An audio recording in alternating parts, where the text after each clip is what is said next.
Hey guys, tonight we find ourselves knee-deep in mud, the smell of wood smoke and unwashed bodies thick in the air.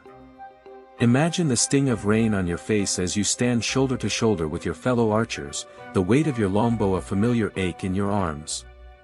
A raven croaks overhead, a less than subtle omen, and the battle horns blare in the distance. You're about to face a storm of arrows, charging knights, and maybe a few surprisingly aggressive peasants. You probably won't survive this, statistically speaking. So, before you get comfortable, take a moment to like the video and subscribe, but only if you genuinely enjoy what I do here. And drop a comment with your location and local time. I'd love to know where you're listening from. Now, dim the lights, maybe turn on a fan for that soft background hum, and let's ease into tonight's journey together. You trudge through the training field, the damp earth clinging to your worn leather boots. You're 15, maybe 16, and your muscles scream after a day spent drawing and releasing arrows. You're not a nobleman's son, destined for glory on horseback. You're just another commoner, conscripted into service because you can reliably hit a target, most of the time, anyway. Historians still argue whether the longbow was truly the great equalizer in medieval warfare, but right now, it's your ticket to a slightly longer lifespan, or at least, a slightly less painful death. You've spent years learning the craft, since you were a young boy, whittling sticks into miniature bows. The key to a good shot isn't just strength, it's technique. It's the steady stance, the consistent draw, the feel of the string against your cheek. It's understanding the wind. You watch the older archers. One of them, Old Thomas, is missing an eye. Another has a permanent limp, a souvenir from some long-forgotten skirmish. They're not exactly inspiring, but they're alive, and that counts for something. Today's exercise involves shooting at straw dummies, but you know what's coming. Soon, you'll be aiming at actual men, desperate and terrified, just like you. It's hard to imagine now, staring at these inanimate targets. It feels wrong. But your instructor, a grizzled veteran with a voice like gravel, reminds you of your duty. Of the king. Of England. Of the fact that if you don't shoot, someone else will shoot you. The longbow itself is a marvel of simple engineering. Usually made of yew, it's taller than you are, requiring a draw weight that would make modern archers weep. We're talking upwards of 150 pounds, imagine trying to pull that back repeatedly in the heat of battle. Your fingers are raw and calloused, protected only by a simple leather glove.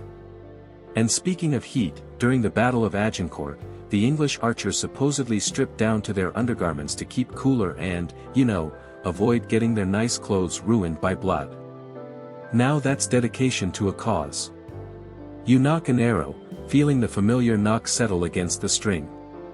The arrow itself is more than just a pointy stick. The fletchings, the feathers at the back, are crucial for accuracy. Goose feathers are preferred, though turkey and swan are sometimes used. Each feather is carefully glued in place, a painstaking process that you've mastered through hours of tedious practice. You aim, drawing the string back, your muscles straining. The scent of pine tar on the bow fills your nostrils. You release. The arrow whistles through the air, thudding into the straw dummy's chest. Not bad, but not perfect. Your instructor barks out corrections. Loosen your grip. Keep your elbow up. Imagine you're shooting at your landlord. Good tip. You adjust your stance and try again. This time, the arrow finds its mark closer to the center. A small victory, but a victory nonetheless. Historians still debate the effectiveness of arrow wounds. I mean, sure, a direct hit to the heart or head is obviously fatal, but what about an arrow to the arm or leg?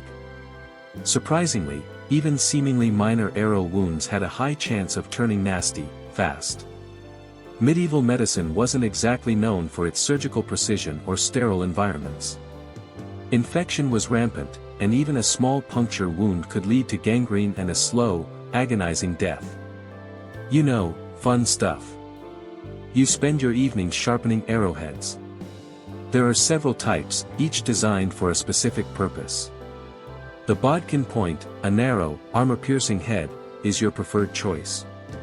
It's designed to penetrate chainmail and even plate armor, turning armored knights into very expensive pincushions.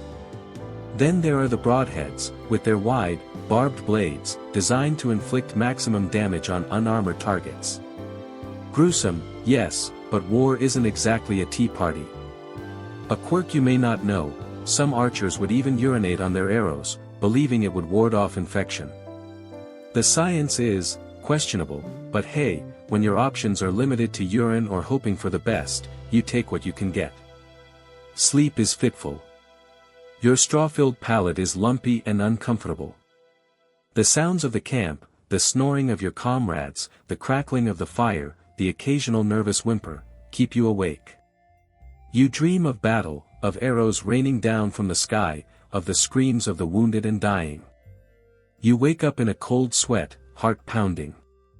The reality, you suspect, will be even worse. One thing that might surprise you is the sheer scale of archery in medieval warfare. We're not talking about a few guys with bows hanging around on the fringes of the battlefield. English armies, in particular, relied heavily on archers, often comprising a significant portion of their forces. At Agincourt, for example, English longbowmen are estimated to have numbered in the thousands. That's a lot of arrows flying through the air. You get issued your standard kit, a gambeson, a padded jacket, a helmet that's seen better days, and a quiver full of arrows. You also receive a small bag of rations, hardtack, dried meat, and perhaps a bit of cheese if you're lucky. It's not exactly fine dining, but it'll keep you alive, for now. You're also given a small dagger, just in case things get really up close and personal.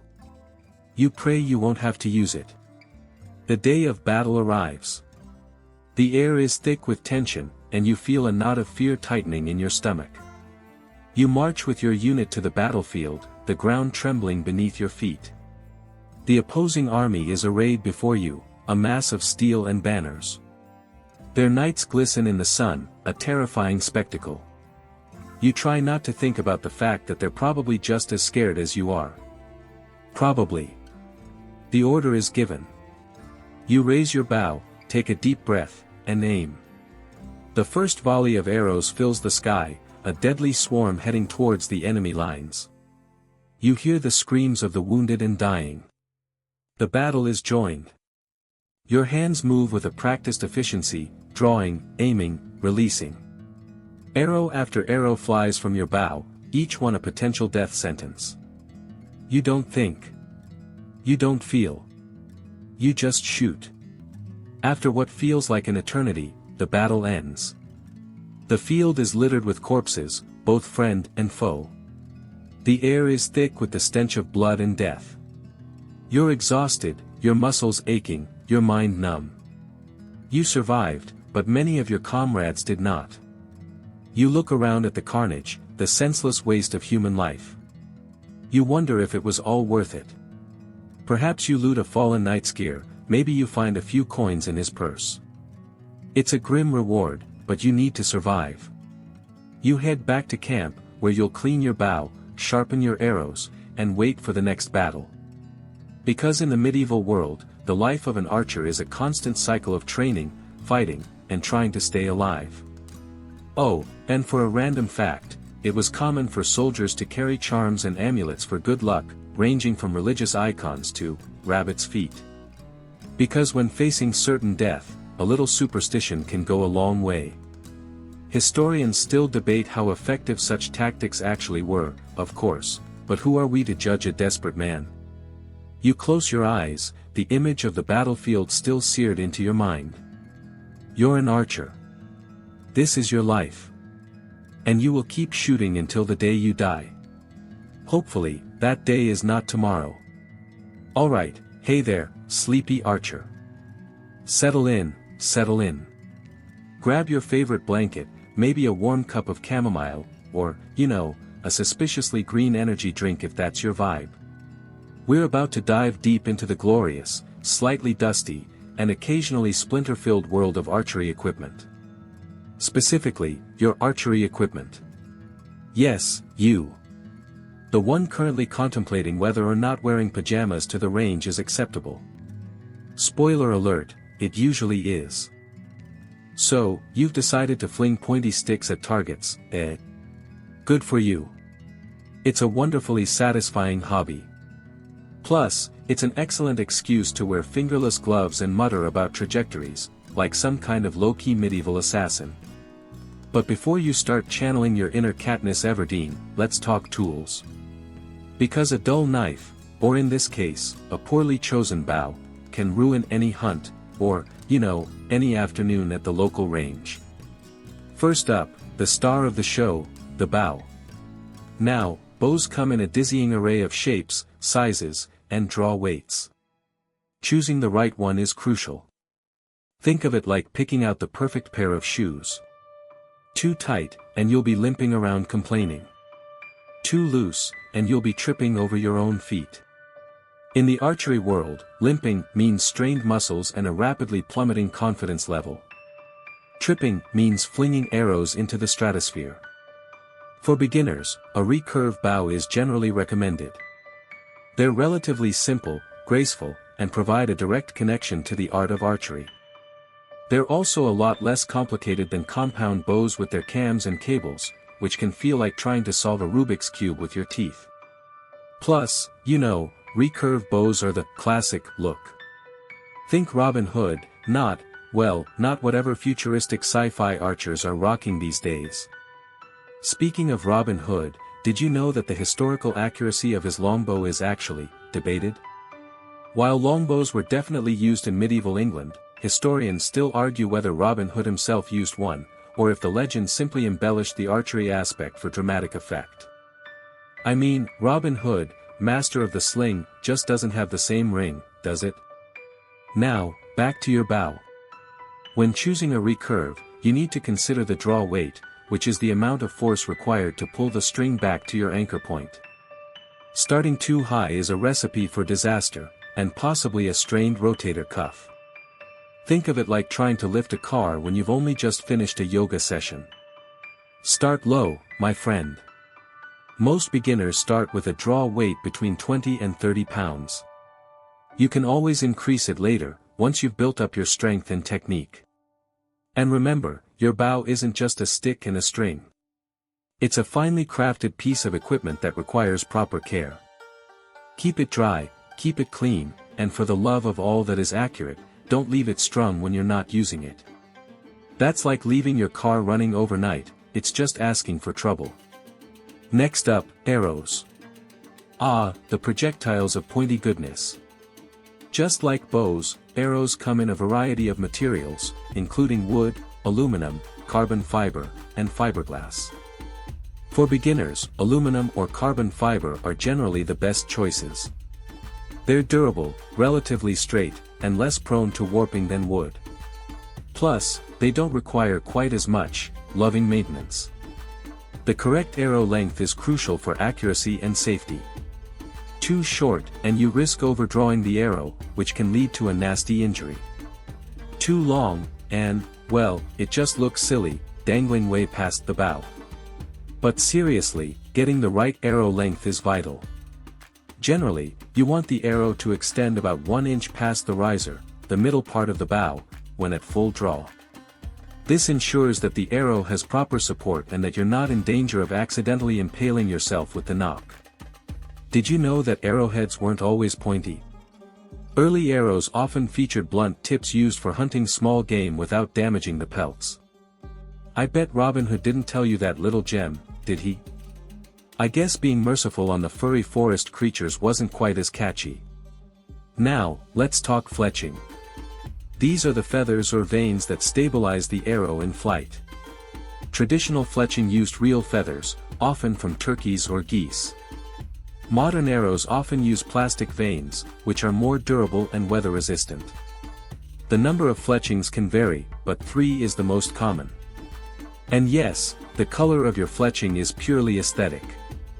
Unless you're superstitious, in which case, by all means, choose the color that brings you the most luck. Personally, I'm a fan of neon pink. It really pops against the green of the target. And speaking of targets, you're going to need one. A good target should be durable enough to withstand repeated arrow impacts without falling apart. Foam targets are a popular choice, as they're lightweight, portable, and relatively affordable. But whatever you do, don't use your roommate's beanbag chair as a target. Trust me on this one. It will not end well. Now, while we're on the subject of launching arrows through the air, there's an interesting debate amongst historians. The question is, were English archers truly able to fire a cloud of arrows that darkened the skies during battles like Agincourt? Some say it's an exaggeration, while others argue that the sheer number of archers combined with the longbow's high rate of fire could indeed create such a spectacle. Personally, I'd love to see the math on that one. Just imagine, a sky full of arrows, talk about a bad day. Okay, let's move on to accessories. Because archery isn't just about the bow and arrow. It's about the whole ensemble. Think of it as accessorizing your pointy death stick. First up, the arm guard. This is a piece of protective gear that straps to your forearm and prevents the bowstring from slapping you silly. Seriously, bowstring slap is no joke. It hurts. It leaves a nasty welt.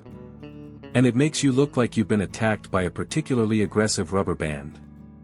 Wear an arm guard, people. Your forearms will thank you. Next, the finger tab or glove. This protects your fingers from the bowstring. Because repeatedly drawing back a taut string will quickly turn your fingertips into raw, bleeding, well, you get the picture. Finger tabs and gloves come in a variety of materials, including leather, synthetic fabrics, and even metal. Choose one that feels comfortable and allows you to release the string smoothly.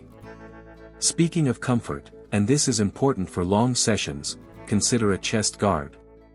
Especially if you're a woman. Or a man with, particularly sensitive chesticles. This thin piece of material protects your chest from the bowstring and allows you to draw the bow without any awkward pinching. And now, a little fun fact, in some ancient cultures, archery was considered a sacred practice. Arrows were often decorated with intricate designs and symbols, and archery competitions were held as religious ceremonies. Can you imagine that now? Alright, everybody, gather round for the archery Eucharist. May your shots be blessed, and may your arrows fly true. Last but not least, a quiver. You need somewhere to store your arrows, right? Quivers come in a variety of styles, including back quivers, side quivers, and hip quivers. Choose one that suits your personal preference and shooting style. And remember, a full quiver is a sign that you're ready to unleash some serious arrow slinging action. Or, practice your aim at the target. Whatever floats your boat. Oh, and while we're at it, invest in a good bowstringer. This is a simple tool that makes stringing and unstringing your bow much easier and safer. Trying to string a bow without a bowstringer is like trying to parallel park a monster truck. It's possible, but you're probably going to damage something in the process. And there you have it. Your basic archery toolkit. Bow, arrows, target, arm guard, finger protection, and a quiver to hold it all. Now, go forth and conquer the range. Or, just try not to shoot your neighbor's cat. That's always a good goal to have. Now before you go, a final quirky tidbit, did you know that archery has been used as a form of therapy? The repetitive motion and focus required for archery can be incredibly calming and meditative. It's like a stress ball, but with pointy projectiles. So, that's it for tonight, sleepy archer. Sweet dreams, and may your arrows always fly true, or at least, relatively close to the target. We have a long range of other fun things to talk about another time. Like what? Like I'm going to tell you all my secrets tonight. You wouldn't get any sleep. Okay, settle in.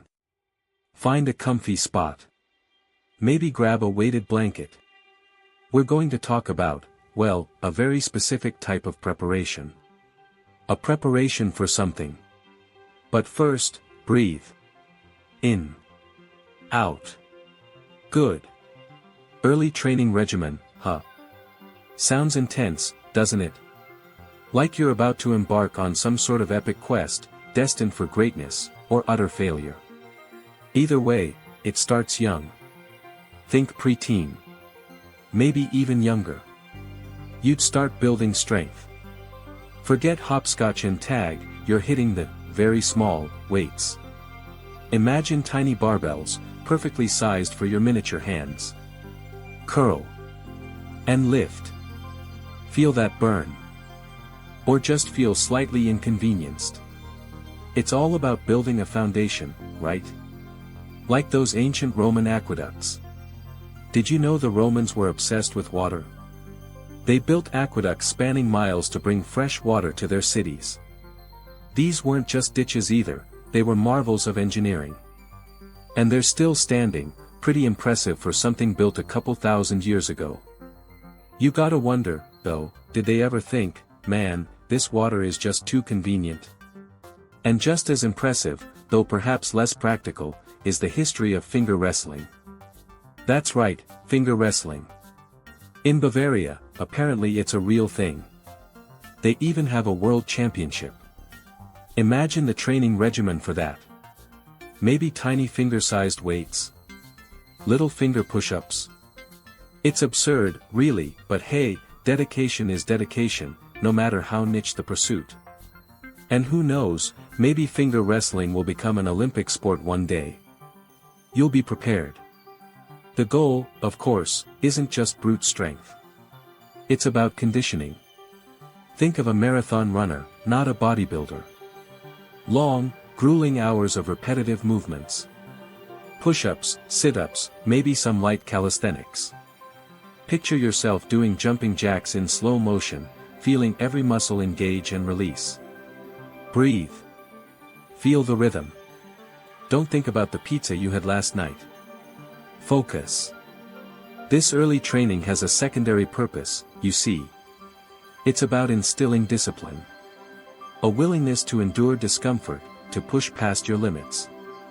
It's mental as much as it is physical. Like learning to play a musical instrument. Repetition, repetition, repetition, until your fingers bleed, metaphorically, of course. We're going for PG-13 here. But you get the idea. And, of course, diet is crucial. No sugary cereals or processed snacks. Lean protein, complex carbs, leafy greens. Think bland, tasteless health food. Joy. The kind of stuff that makes you question all your life choices.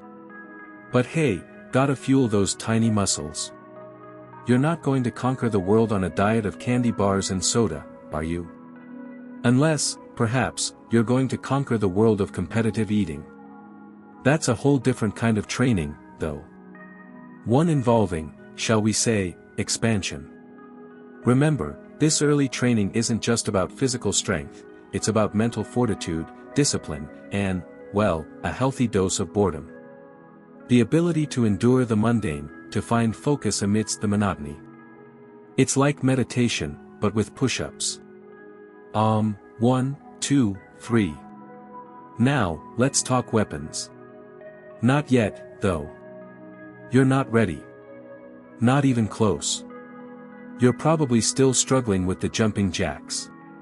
But the idea of weaponry is important. Knowing what's out there, understanding the different types, their strengths and weaknesses.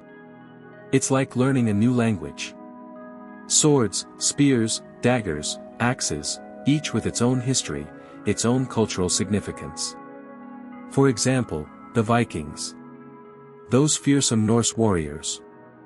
We tend to think of them as just savage raiders, but they were also skilled craftsmen and traders. Their swords, often decorated with intricate designs, were symbols of status and power.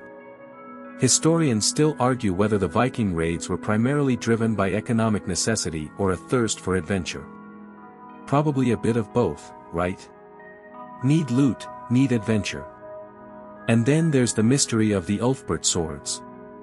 These Viking-era blades, dating back to the 9th century, were made with a level of steel purity that wouldn't be seen again in Europe for centuries. How did they do it? Was it a lost technique? Or did they stumble upon something by accident? It's a mystery that continues to baffle researchers. Maybe it involved a really, really hot forge and a lot of chanting. But back to your training. As you get older, the training intensifies. Sparring becomes a regular occurrence. You're not just hitting a punching bag anymore, you're facing real opponents. People who are trying to knock you down. People who are just as determined as you are. It's humbling. And often painful. Think of it like learning to dance. At first, you're just fumbling around, stepping on your partner's toes. But with practice, with dedication, you start to find your rhythm. You start to move with grace, with precision. And hopefully, without too many bruised toes. And the diet? It gets even stricter. More protein, fewer carbs. Basically, you're eating like a competitive bodybuilder, except you're not trying to look like one. You're trying to become a lean, mean, fighting machine. Or, just slightly more capable than you were before. All of this dedication to physical prowess reminds me of this obscure historical incident, the Great Rat Massacre of Moscow. Back in the 17th century, Moscow was overrun with rats. Apparently, the city officials decided the solution was to round up all the cats and release them into the sewers to hunt the rats. Sounds logical enough, right? Well, the cats, being cats, quickly realized that living in the sewers was terrible, so they started attacking people on the streets. Panic ensued. Total chaos. And the rats? They just kept multiplying. So much for strategic thinking. But, let's return to you and your intense training. It's not all physical, of course. Mental training is equally important. You need to learn to control your emotions, to stay calm under pressure. It's like trying to parallel park in a crowded city. Stressful? Yes. Impossible? Maybe. But with practice, with patience, you can, hopefully, master it. And the pressure will be immense. Your instructors will push you, constantly challenging you, trying to break you. They'll test your limits, your resolve. It's like boot camp, but with less yelling. And probably fewer obstacle courses. Maybe. They might throw you into freezing water. Or make you run for miles in the scorching heat. Or force you to meditate for hours in a silent room. It's all designed to make you stronger, to make you more resilient. Like diamonds formed under immense pressure. Or, like a really stressed out student during finals week. And there will be times when you want to quit. When you feel like you can't go on.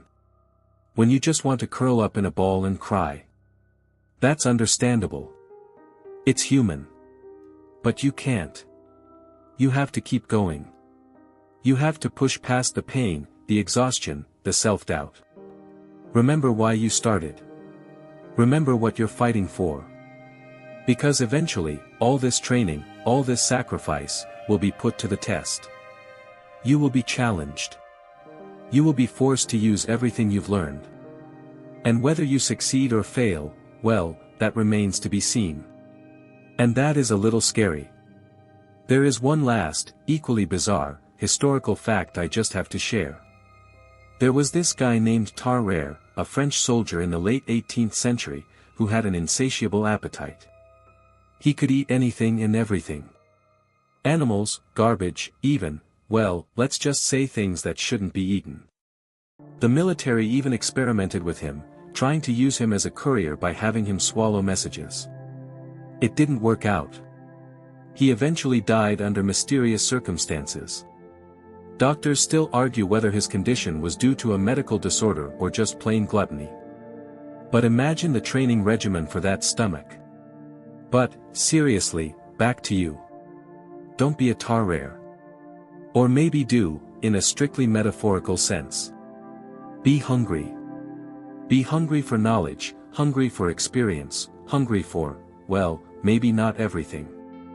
You are reaching your potential, though. Are you starting to feel, well, ready? It's kind of a trick question, really. No one is ever truly ready. But you have a solid foundation. You've built strength, both physical and mental. You've learned the basics of weaponry. You've endured countless hours of training. It's like preparing for a big exam. You study, you cram, you pull all-nighters. You feel like you know everything, until you sit down in front of the test. Then, your mind goes blank. Your palms sweat. You forget your own name. But you take a deep breath. You remember all the hard work you put in. And you start writing. It's time for more advanced training. Time to delve deeper into the skills needed. Not sleeping yet, okay? Alright, settle in, settle in. Let's dive back into this thing we're doing, yeah. This peek behind the curtain, this glimpse into, well, let's just say it's not exactly yoga and green smoothies we're talking about. We're still elbows deep in the fascinating, slightly unsettling world of warrior training. And today, we're getting physical. See, it's not enough to just swing a sword until your arms feel like they're going to fall off. Believe me, I've tried that with a pool noodle, and it's less effective than you'd think. No, real warriors, throughout history, needed to be agile. They needed endurance. They needed to be able to move. So, you find yourself at the base of a rather intimidating obstacle course. Picture it, logs to leap over, ropes to swing across, muddy trenches to slosh through, and maybe, just maybe, a slightly grumpy sergeant yelling encouragement at you. Don't worry, it's all simulated. Sort of. Just kidding, mostly. You take a deep breath. The air smells vaguely of wet earth and impending doom. You can hear the rhythmic thud of other trainees ahead of you, their grunts and gasps echoing through the trees. Time to go. You launch yourself over the first log, landing with a less than graceful thud. Okay, maybe you need to work on your dismounts. Next up, the ropes. You grab hold, feeling the coarse fibers bite into your palms. You swing, hoping you've gauged the distance correctly. A moment of breathless suspension, and then you land, thankfully, on the other side. Not quite Tarzan, but hey, you're still upright. Always a bonus. Historians still argue whether the Romans actually used these kinds of elaborate obstacle courses. We know they prized physical fitness and rigorous training, and their legions were famous for their marching speed and ability to construct fortifications in record time. Think about it, conquering empires requires stamina. It wasn't all fancy armor and strategic brilliance, a lot of it was just putting one foot in front of the other, mile after grueling mile. You trudge onward, the mud sucking at your boots with each step. You can feel your muscles burning, your lungs screaming for air. But you push through. You tell yourself it's just a simulation. You tell yourself you can stop whenever you want. You tell yourself, lies. Now, here's a fun fact for you. While we're imagining our warrior training, did you know that some cultures, like the Spartans, reportedly used a special type of footrace in full armor as part of their training regime? Picture that. Imagine trying to sprint, let alone run any significant distance, while weighed down by layers of metal. Honestly, I'd rather just order takeout. You finally reach the end of the obstacle course, collapsing in a heap on the ground, covered in mud and sweat. You feel awful. But also, weirdly, accomplished. You actually did it. You survived. You're one step closer to becoming well, whatever it is you're trying to become. Maybe you're just a very fit person with an interesting hobby. But agility and endurance weren't just about obstacle courses. It was about mastering your body. It was about developing the reflexes and stamina to react quickly in the chaos of battle. Think about it, a warrior needs to be able to dodge a blow, pivot swiftly, and maintain their balance while wielding a weapon. They need to be able to pursue an enemy or retreat from a superior force. They need to be able to fight for hours on end, without succumbing to exhaustion. It's not exactly a leisurely stroll through the park. So, what other kinds of training might you encounter? Well, for starters, there's running. Lots and lots of running. Sprinting, long-distance running, running uphill, running downhill, running through forests, running through fields, running through, well, you get the picture.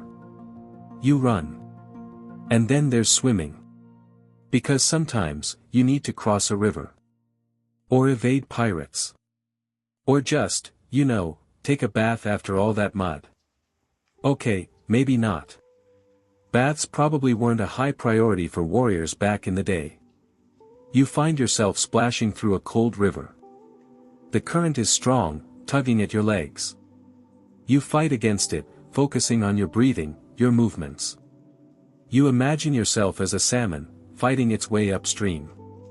Except, hopefully, without the whole being eaten by a bear thing. Historians still argue whether certain groups of Vikings actually swam across to land in England before fighting with the Saxons who had been expecting them.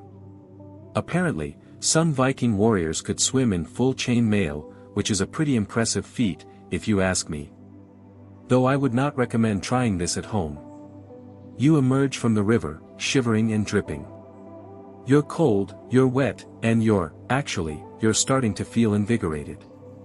There's something about pushing your body to its limits that's strangely empowering. Or maybe it's just hypothermia setting in. And it's not just about running and swimming. You need to be able to climb. You need to be able to jump. You need to be able to crawl. You need to be able to, basically, move your body in ways that most modern humans only do when they're trying to reach the remote control that's fallen between the couch cushions. So, you find yourself scaling a wall, clinging to the rough stone with your fingertips. You pull yourself up, inch by agonizing inch. You can feel your muscles screaming, your grip weakening. You tell yourself you can do it. You tell yourself you're almost there. You tell yourself, maybe you should have taken that rock climbing class.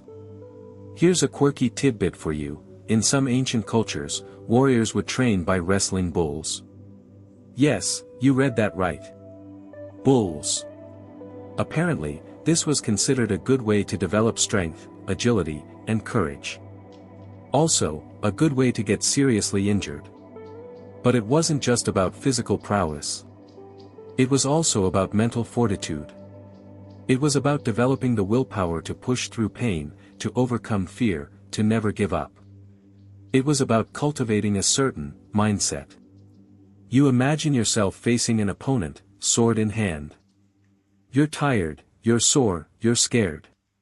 But you stand your ground. You focus on your breathing, on your movements. You tell yourself you can win. You tell yourself you're ready. You tell yourself, you're going to need a really long nap after this. The Roman army, for example, emphasized discipline above all else.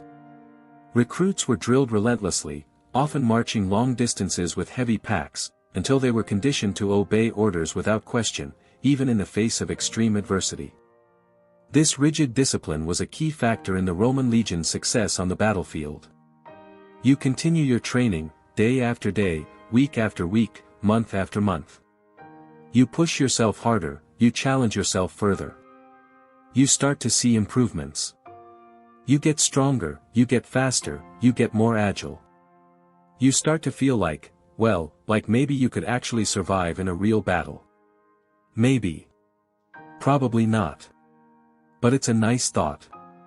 One day, you find yourself standing before your instructor. He looks at you, his expression unreadable. He nods slowly. "You are ready," he says. And for the first time, you actually believe him. Okay, maybe you're not actually ready to face a horde of invading barbarians. But you're definitely ready for a nice, long shower. And maybe a pizza. And definitely that nap. We've earned it. Alright, settle in, settle in. Let's talk longbows, shall we? Because, seriously, who doesn't want to know about pointy sticks propelled at high velocity? It's practically a universal human interest, right up there with cat videos and arguing about pineapple on pizza. For the record, I'm staunchly pro-pineapple. Don't at me. So, you trudge through the muddy field. The air hangs thick and damp, clinging to you like a lovesick barnacle. You clutch your newly fashioned longbow, the wood still rough beneath your calloused fingertips. It smells faintly of resin and, well, probably horse manure. You're surrounded by other hopefuls, all equally green and awkward, trying to look like they know what they're doing. Spoiler alert, none of you do. Not yet. Mastering the longbow isn't like picking up a Nerf gun and blasting your little brother. This is serious business. This is about putting food on the table, defending your village, and maybe, just maybe, earning a bit of glory on the battlefield. Though, honestly, the glory part is probably mostly myth. Mostly just getting very cold and hungry while waiting for someone to try and stab you. You raise the bow, feeling the weight settle in your hand. It's heavier than you expected, that seasoned you with promising both strength and a challenge. The arrow, fletched with goose feathers, probably nicked from someone's prized bird, let's be honest, feels strangely delicate against your cheek. You draw back the string. Further. Further. Oh, wow, that's tighter than it looks. Muscles you didn't even know you had start screaming in protest. Breathe. Focus. Aim. You remember the instructor's words, echoing in your ears. Imagine you're reaching for an apple on a very high branch. Okay, easy enough. Except that apple is potentially life-saving accuracy, and the branch is the excruciating tension in your arm. You release. Thwack. The arrow wobbles pathetically for a few feet before embedding itself in the ground a mere 10 paces away.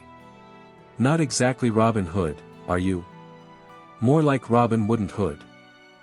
The other archers try to stifle their laughter, but you catch a few snickers. It's all right. You'll get there. Eventually. The longbow, you see, wasn't just any old bow. We're talking specifically about a weapon developed primarily in Wales and England, and it became a symbol of English military power for centuries. We're talking the 14th and 15th centuries, think battles like Crécy and Agincourt. These battles saw English archers decimate French knights, proving that a well-trained commoner with a good bow could take down even the most heavily armored noble. Take that, aristocracy. Here's a fact that often gets glossed over: longbows weren't just for war. They were essential tools for hunting. Venison was a staple of the medieval diet, and a skilled archer could provide for their family and community. Think of it as the medieval equivalent of going to the grocery store, except the grocery store sometimes tries to gore you with its antlers. Fun. You pick up your arrow, brush off the mud, and try again. This time, you focus on your stance. Feet shoulder-width apart, body relaxed, as if, back straight. You draw, feeling the familiar burn in your muscles. Imagine that apple, that sweet, juicy, wait, are you even allowed to eat apples? Maybe you should be imagining a loaf of bread. Or a nice, plump roast chicken. Release. Thwack. Slightly better. This time, the arrow travels a respectable 20 paces before veering wildly off course and burying itself in a haystack. Progress. Sort of. The haystack probably didn't appreciate it, though. Now, here's a quirky bit of longbow history for you. Did you know that King Edward III supposedly banned all sports except archery on Sundays? He wanted to make sure everyone was practicing their skills, just in case France decided to get feisty again. Can you imagine that today? Sorry, Timmy, no soccer practice. Gotta go shoot some arrows. For England. The looks on the faces of modern parents, priceless. The process of making a longbow was, of course, incredibly labor-intensive. The best bows were made from yew, a slow-growing evergreen that provided both the springy heartwood and the resistant sapwood necessary for optimal performance. Finding the right piece of yew could take years.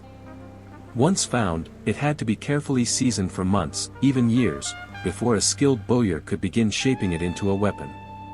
It was a true labor of love, or perhaps a labor of necessity. You draw your bow again, your muscles now aching with a dull throb. You're starting to get the hang of the rhythm, the balance, the, ugh, the pain. It's a slow, incremental process, a constant struggle against fatigue and frustration. But you persevere. You have to. Your survival may depend on it. Thwack. Another arrow, slightly closer to the target this time.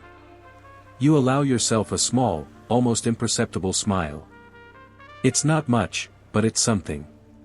Historians still argue whether the longbow was truly the decisive weapon it's often made out to be.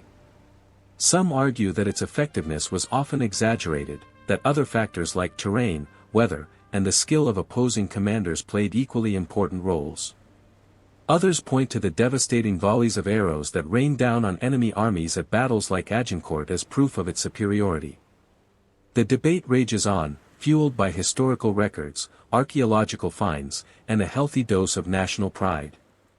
But the longbow wasn't without its drawbacks. A skilled archer needed years of practice to become proficient. This required a significant investment of time and resources, something not everyone could afford. Moreover, longbows required specialized arrows, which were also expensive and time-consuming to produce. Replacements were absolutely necessary, because arrows were never just lost, but more embedded in somebody. And speaking of expense, let's talk about the sheer number of arrows used. At Agincourt, English archers are estimated to have fired hundreds of thousands of arrows. Think about that for a second. Hundreds of thousands. That's a lot of pointy sticks. Supplying an army with that much ammunition required a massive logistical effort, involving hundreds of fletchers, carpenters, and transport workers. You load another arrow, the nock clicking softly against the string. Your movements are becoming smoother, more fluid.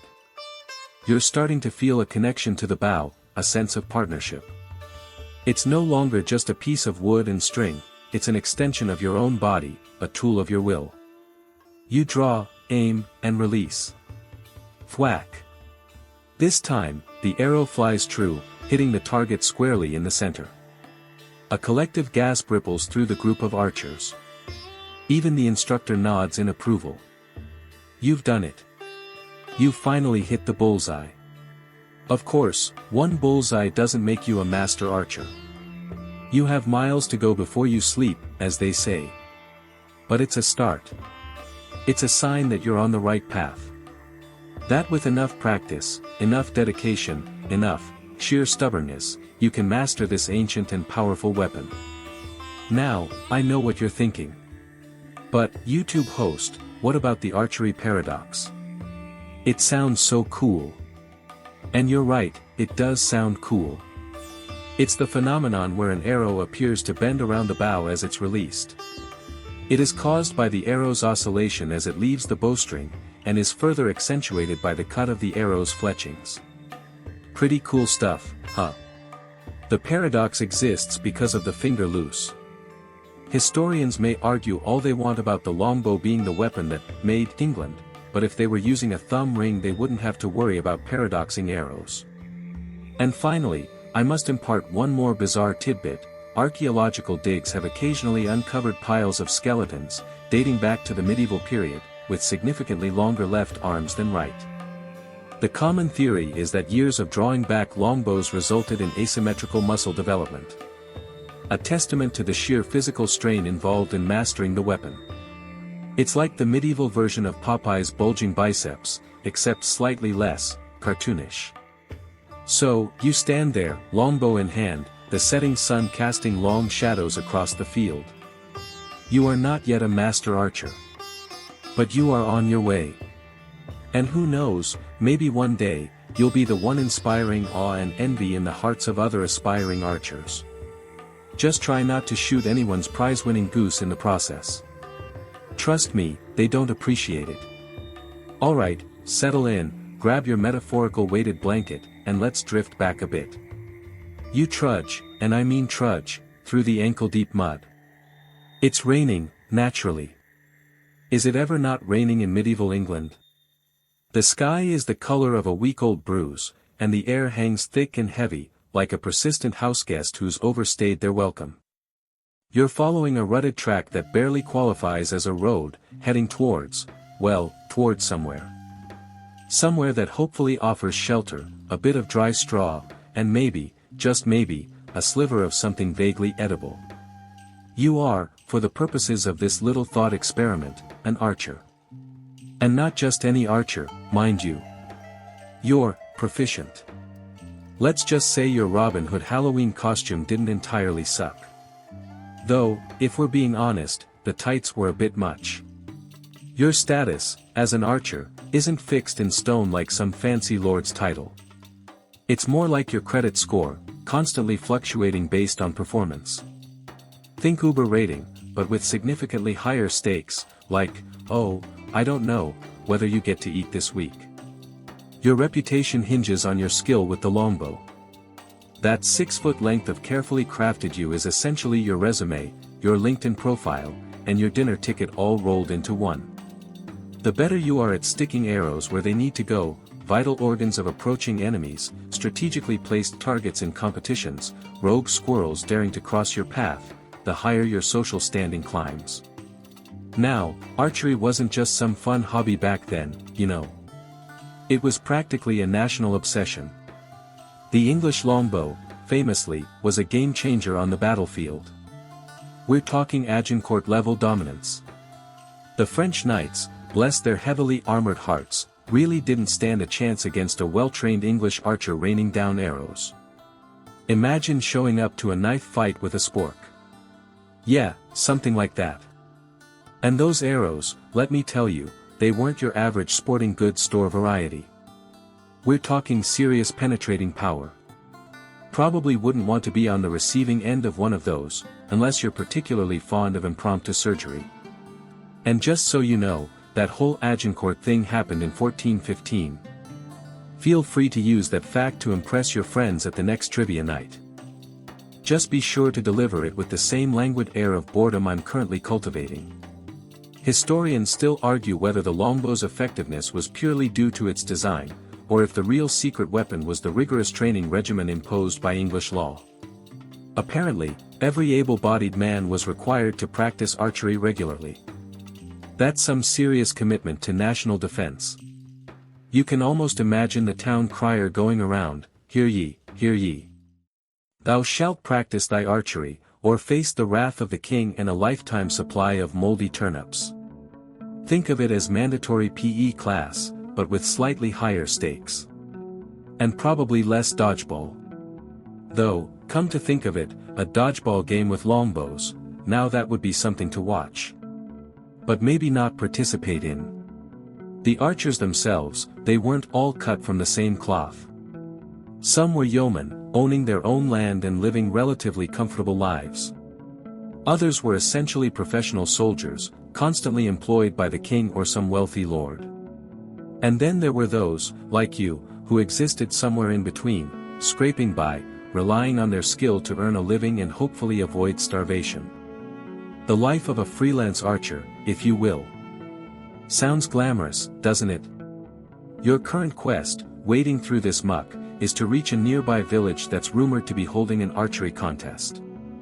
These contests were a big deal, opportunities to win prizes, earn prestige, and generally show off your skills. Think of it as a medieval talent show, but with significantly more sharp objects. And fewer interpretive dance routines. The prizes could be anything from a few silver coins to a brand new bow, maybe even a nice cloak to keep the perpetually present rain at bay. More importantly, a good showing could attract the attention of a wealthy patron, who might offer you a more stable position in their household or even a spot in their retinue. Of course, failure was also a distinct possibility. A poor performance could lead to ridicule, lost wages, and a general slide down the social ladder. Plus, the shame of getting beaten by some pimply-faced teenager who just picked up a bow for the first time. Unthinkable. That's the kind of thing that keeps you up at night, tossing and turning on your straw-stuffed mattress, plagued by nightmares of errant arrows and jeering crowds. Don't laugh, I bet you have had at least one dream like this. And here's a little quirky fact for you, archery wasn't just a male-dominated sport back then. While men were certainly the primary practitioners, there were also women who excelled at archery. They might not have been on the front lines of battle, but they participated in contests, hunted game, and generally proved that they could hold their own with a bow and arrow. So much for the damsel in distress stereotype, huh? Although, you still might want to bring a damsel in distress for effect. The judges would eat that up, I bet. As you finally crest a small rise, the village comes into view. It's a cluster of thatched roof huts huddled together like frightened sheep seeking shelter from the storm. Smoke curls lazily from chimneys, carrying with it the tantalizing aroma of wood smoke and something vaguely meaty. Your stomach rumbles in protest against its prolonged state of emptiness.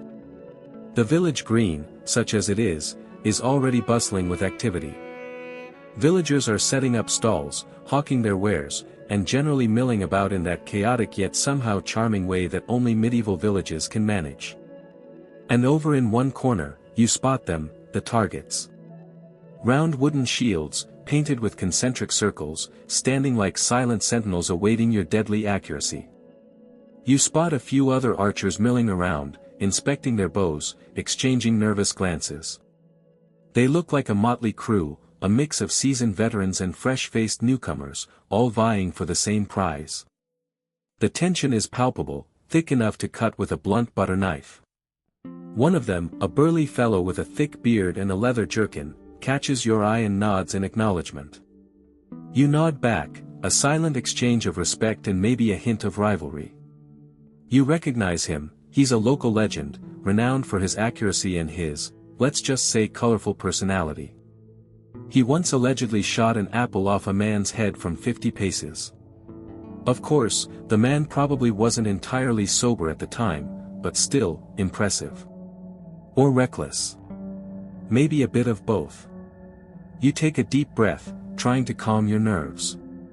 You've been through worse, you tell yourself. You've faced down wild boars, dodged angry tax collectors, and even survived a particularly awkward blind date arranged by your well-meaning but clueless aunt. This archery contest is just another challenge, another hurdle to overcome on the long and arduous path to, well, to not starving, mostly. And maybe, just maybe, to earning a little bit of respect along the way. Now to get this right, you remind yourself. Your life is hanging in the balance, metaphorically, of course. But not for long if you miss the target. Just kidding. Relax.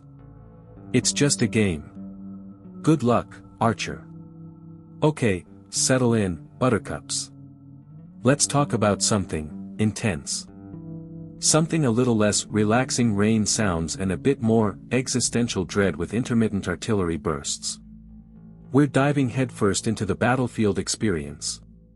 And before you reach for that chamomile tea, I promise to keep it, relatively, soothing. Think of it as a guided meditation on trauma. Fun, right? You trudge forward. The mud, thick and clinging, tries to steal your boots with every step. It smells of damp earth, stale gunpowder, and something vaguely metallic. You don't want to think too hard about the metallic part. The air hangs heavy, vibrating with the distant rumble of cannons. It's a low thrum that settles in your chest, a constant reminder that the ground beneath you is actively trying to kill you. You squint, trying to pierce the swirling smoke that hangs in the air, a ghostly shroud clinging to the ravaged landscape. This isn't the glorious battlefield depicted in heroic paintings, all shining swords and noble steeds. This is bleak. Utterly and profoundly bleak. You're probably thinking, yeah, no duh, war is bad. But it's one thing to know it intellectually and another to feel it in your bones. Every sense is assaulted. The acrid tang of cordite burns your nostrils. The screams, carried on the wind, are a dissonant chorus of pain and terror. Your ears ring from the near-constant explosions. Your eyes struggle to adjust to the flickering shadows and the oppressive gloom. You are, to put it mildly, overwhelmed. It's fascinating, really, how the human mind copes. Some freeze, paralyzed by fear. Others become hyper-focused, driven by a primal instinct to survive. And some, well, some just kind of, giggle nervously. Don't judge. Pressure makes diamonds, and also the occasional nervous breakdown. One of the weird quirks you notice is how everything slows down. Like someone hit the pause button on reality. You see a man fall near you, but it's as if he's descending in slow motion, a graceful, terrible dance. It's a psychological trick, they say, a way for your brain to process the unprocessable. Or maybe you've just taken one too many knocks to the head. Either way, you wouldn't be alone. You remember something you read once, that in the American Civil War, amputation was a tragically common procedure. Surgeons, often working in makeshift field hospitals, sometimes performed hundreds of amputations in a single day. Gruesome, right? But here's the thing, supposedly, some surgeons got so efficient, they could complete an amputation in just a few minutes. Talk about a productivity hack. Although, I wouldn't exactly recommend adding that to your LinkedIn profile. Now, historians still argue whether the psychological impact of warfare was adequately understood in pre-modern eras. We know that terms like shell shock and PTSD are relatively recent inventions. But that doesn't mean soldiers throughout history haven't suffered from similar mental wounds. Accounts from ancient battles, like those described by Homer in the Iliad, hint at the psychological toll that war took on warriors. Achilles, for example, is clearly experiencing something more than just garden-variety anger management issues. You push onwards. There are moments of, almost, normality. A shared cigarette, a whispered joke, a brief, stolen nap huddled against a fellow soldier. These fleeting moments of connection become lifelines, anchoring you to reality. You start to notice the small details, the way the sunlight filters through the smoke, the intricate patterns on a discarded playing card, the peculiar way one of your comrades always hums the same off-key melody. It's irritating, but you find yourself oddly comforted by it. You might even start to believe you're adapting. That you're getting used to the chaos, the fear, the constant threat of death. But that's a dangerous illusion. War has a way of burrowing into your soul, leaving scars that may never fully heal. You find yourself doing things you never thought you were capable of, things that haunt your dreams long after the fighting stops. Remember how I mentioned fringe tidbits?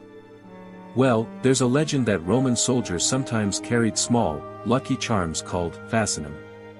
These amulets were often phallic in shape and were believed to ward off evil spirits and bring good luck. Apparently, the Romans believed that a little, fertility, could conquer even the most daunting battlefield. I guess you could say they were packing some serious, morale. The fighting intensifies. The ground shakes. Explosions erupt all around you, throwing up chunks of earth and shrapnel. You duck for cover, your heart pounding in your chest. You see faces contorted in fear and fury. You hear shouts and screams, commands and pleas. It's a cacophony of violence, a swirling vortex of destruction. You wonder, not for the first time, how you ended up here. What series of decisions led you to this hellish place? It's around this point that the adrenaline really kicks in. Your senses sharpen. Your reflexes quicken. You move on pure instinct, driven by a primal urge to survive. You see an enemy soldier charging towards you. You raise your weapon. You fire. I'm not going to dwell on the details. Let's just say that violence is rarely as cinematic as it is in the movies. It's messy, brutal, and often utterly pointless. But it is, unfortunately, a part of the battlefield experience. You'll be pleased to know that some progress was being made even in these dark times. The First Geneva Convention, which laid down rules for the humane treatment of wounded soldiers, was adopted in 1864. It was a small step, but a significant one, towards recognizing the inherent humanity of those caught in the crosshairs of war. You eventually emerge from the battle, battered and bruised, but alive. The silence that follows the fighting is almost deafening. You look around at the carnage, the shattered landscape, the bodies strewn across the field. You feel a profound sense of emptiness. The adrenaline fades, leaving behind a hollow ache. You are exhausted, both physically and emotionally. Historians still argue whether there is such a thing as a just war. Was the suffering you just witnessed justified? Was the cause worth the cost? These are questions that have plagued philosophers and theologians for centuries, and there are no easy answers. You try to make sense of what you've experienced. You replay the events in your mind, searching for meaning, for understanding. But there is often no meaning to be found, only chaos and suffering. You've seen things that will stay with you forever. You've witnessed the best and worst of humanity. You are changed. Now, for something completely different, did you know that during World War I, soldiers sometimes used specially trained pigeons to carry messages across enemy lines? These feathered messengers played a vital role in communication, often delivering crucial intelligence that helped to win battles. Talk about a reliable carrier service. Take that, USPS. You're probably not feeling very relaxed right now. And that's okay. The battlefield experience is not something to be taken lightly. It's a reminder of the horrors of war, the fragility of life, and the enduring power of the human spirit. It's a reminder that even in the darkest of times, hope can still flicker. Even in the midst of chaos, connection can still be found. And even after the most harrowing experiences, healing is still possible. Just, maybe not right now. Give it time. And perhaps book a very long vacation. Preferably somewhere with a very strong drink and absolutely no artillery. Alright, settle in, settle in. Let's talk about arrows. Think about it, a pointy stick, propelled through the air, aimed with deadly intent. Simple, right? Wrong. So much goes into an arrow, from the fletching to the point, and each decision impacts what happens when that arrow thwack impacts its target. We're not just talking about making holes here, people. We're talking about medieval engineering, folks. Think of this as the Mythbusters of medieval archery. You trudge through the damp undergrowth, bow in hand, the weight familiar against your calloused fingers. Sunlight filters weakly through the canopy, dappling the forest floor in shifting patterns. A nervous squirrel scampers up a nearby oak, its chattering echoing in the otherwise still air. You knock an arrow, drawing the string back with practiced ease.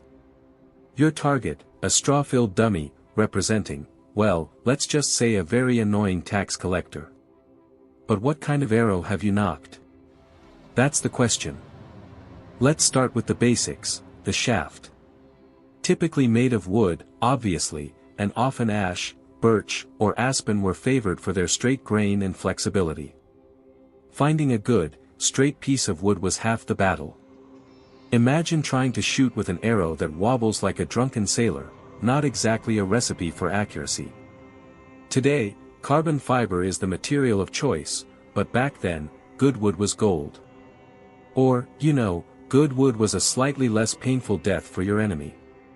Next, we have the fletching. Those are the feathers, usually 3, attached to the back of the arrow. You probably already knew that, but humor me here. Their primary purpose is stabilization, ensuring the arrow flies straight and true. Goose and turkey feathers were common choices, split and carefully glued onto the shaft. Color didn't really matter, although some archers used different colored fletching to identify their arrows in a volley. Now, here's a fun fact. Legend has it that Robin Hood used feathers taken only from the left wing of a goose, claiming it made his arrows fly straighter. Is this true? Almost certainly not. But it makes for a good story, right? I mean, think about the dedication. He's gotta chase down geese, specify the left wing, just to impress his merry men. That's dedication, people. Or insanity. Maybe both. And then, of course, there's the arrowhead, or the point. This is where things get really interesting. Forget your basic pointy metal thing, we're talking about a whole catalog of devastation. The shape and size of the arrowhead determined its purpose. For general target practice and hunting smaller game, you might use a bodkin point. Simple, cheap to produce, and effective for piercing soft targets. This was your everyday arrow, the medieval equivalent of an everyday arrow. But when you needed to deal with armored opponents, things got serious. The armor-piercing arrowheads, or bodkin points, were designed to punch through mail and plate armor. These were typically long, narrow, and made of hardened steel. The idea was to concentrate the force of the impact onto a small area, allowing the arrow to penetrate even the thickest defenses. Historians still argue whether bodkin points were truly effective against well-made plate armor. Some claim they could punch right through, while others believe they were more likely to glance off or get lodged in the armor. Either way, I wouldn't volunteer to be the test dummy. Then we have the broadhead, or barbed arrowhead, used primarily for hunting. These points were wider, with sharp, angled blades designed to create larger wounds and maximize blood loss. Think of it like a tiny, metal blender of death. Okay, maybe not a blender. More like a tiny, metal, serrated knife of discomfort. Much better. The barbs made it difficult to remove the arrow, ensuring the animal would bleed out quickly. Cruel? Maybe. Effective? Absolutely. The thing is, a lot of the time archers would have a quiver full of these, ready to hunt wild game or go to war at a moment's notice. And now, for a little something spicy. Ever heard of fire arrows? I bet you have. Those are the cinematic gold standard of arrow types. These were arrows with flammable material attached to the head, designed to set fire to wooden structures or ships. Think of them as the medieval equivalent of a Molotov cocktail, only more aerodynamic. Typically, they'd wrap tow or cloth soaked in pitch or resin around the shaft and light it just before firing. The goal wasn't necessarily to kill anyone directly, but to spread chaos and destruction. A well-placed fire arrow could turn a siege into a raging inferno. Though they were definitely used throughout the medieval period, we see them more often in siege warfare than on open battlefields, for pretty obvious reasons. Imagine lighting one of those things in the middle of a thunderstorm. Big O. Then there's the whistling arrow. This arrow isn't about piercing or setting things on fire. It's about psychological warfare. These arrows had a specially designed head with holes or slits that created a loud, piercing whistle as they flew through the air. The sound was intended to terrify the enemy, disrupt their formations, and generally sow panic. Think of it as the medieval equivalent of a vuvuzela, only potentially lethal. I'd argue the vuvuzela could be potentially lethal too, depending on who is holding it, though. The psychological impact of a volley of whistling arrows raining down on you must have been terrifying. Now, here's where it gets a little bit weird. Some historical accounts mention poisoned arrows. The idea is simple: coat the arrowhead with poison to increase its lethality. However, the use of poisoned arrows in medieval Europe is a bit of a gray area. While there's plenty of evidence of other cultures using poisoned arrows, its prevalence in medieval Europe is debated. Some historians believe it was rare, citing the difficulty of obtaining and applying effective poisons. Others argue that it was more common than we think, but that evidence is scarce due to the nature of the act. I mean, you're not exactly going to write about your poison arrow activities in your memoirs, are you? Alright, let's talk about arrow range, one of those things that is always exaggerated in movies. How far could an archer accurately shoot an arrow? The answer, as always, is, it depends. Factors such as the archer's strength, the type of bow and arrow, and the weather conditions all played a role. A skilled longbowman could potentially shoot an arrow over 300 yards, but that was typically for massed volleys, not for accurate targeting. For aimed shots, a more realistic range would be around 50 to 80 yards. Still, that's a pretty impressive distance when you consider they're just using a stick and a string. And you, out there in the woods? You're probably accurate to a range of, let's say 10 yards. Tops. Don't worry, practice makes perfect. I mean, except for the tax collector. And let's not forget about the archers themselves. Mastering the bow and arrow required years of training and dedication. English longbowmen, for example, started training from a young age, developing incredible strength and accuracy. The remains of some longbowmen have even revealed skeletal changes due to the stresses of drawing heavy bows, including enlarged arm bones and deformed fingers. Now that is commitment. Okay, so now you're back in the woods, bow in hand, arrow nocked. You take a deep breath, focus on your target, and release. Thwack. The arrow flies true, hitting the dummy squarely in the chest. You grin, feeling a surge of satisfaction. You're not Robin Hood just yet, but you're getting there. Or at least, you've now heard me talk about Robin Hood at length. And, maybe, just maybe, you've learned a thing or two about the deadly art of archery. But remember, kids, don't try this at home. Unless you have a responsible adult and a very large backyard. And a forgiving tax collector. Alright, settle in, settle in. Let's get comfy. Pull up a virtual cushion. We're not quite done yet, are we? Still got some medieval dirt under our fingernails, and an arrow knocked firmly in our, well, you get the picture. You've mastered the longbow, haven't you? You're Robin Hood, Legolas, Katniss Everdeen all rolled into one, slightly sleepy from all this learning package. You can pick off a squirrel at 100 paces. A stag at 200. Maybe even that annoying fly buzzing around your head, but maybe don't shoot at the fly. Trust me. It'll end badly. But let's be honest, that's all well and good for open fields and dramatic cinematic moments. What happens when things get personal? When that hairy, axe-wielding Viking is, shall we say, a little closer than you'd prefer? When the enemy archer manages to close the distance before you can knock another arrow? Yeah, archery's cool, but sometimes, my friend, you gotta get medieval in a different way. You trudge through the mud, the smell of wood smoke and something vaguely unpleasant, let's just call it medieval air freshener, clinging to your tunic. The battle is raging, not just out there, but right here. The archers on both sides have, well, dispersed. Some are still firing, haphazardly, at whatever they can see, but the main action is a chaotic jumble of steel and screaming, and you're right in the thick of it. Time to swap that elegant longbow for something a little more robust. Think of it this way, your longbow is your Stradivarius. Beautiful. Deadly. Requires a certain amount of space to play. Your close-quarters weapon is your rusty old hammer. Not pretty, but gets the job done in a pinch. And believe me, you're in a pinch. You reach for your sidearm. Maybe it's a sword, a dagger, a mace, or even just a sturdy, well-balanced axe. Whatever it is, you've trained with it.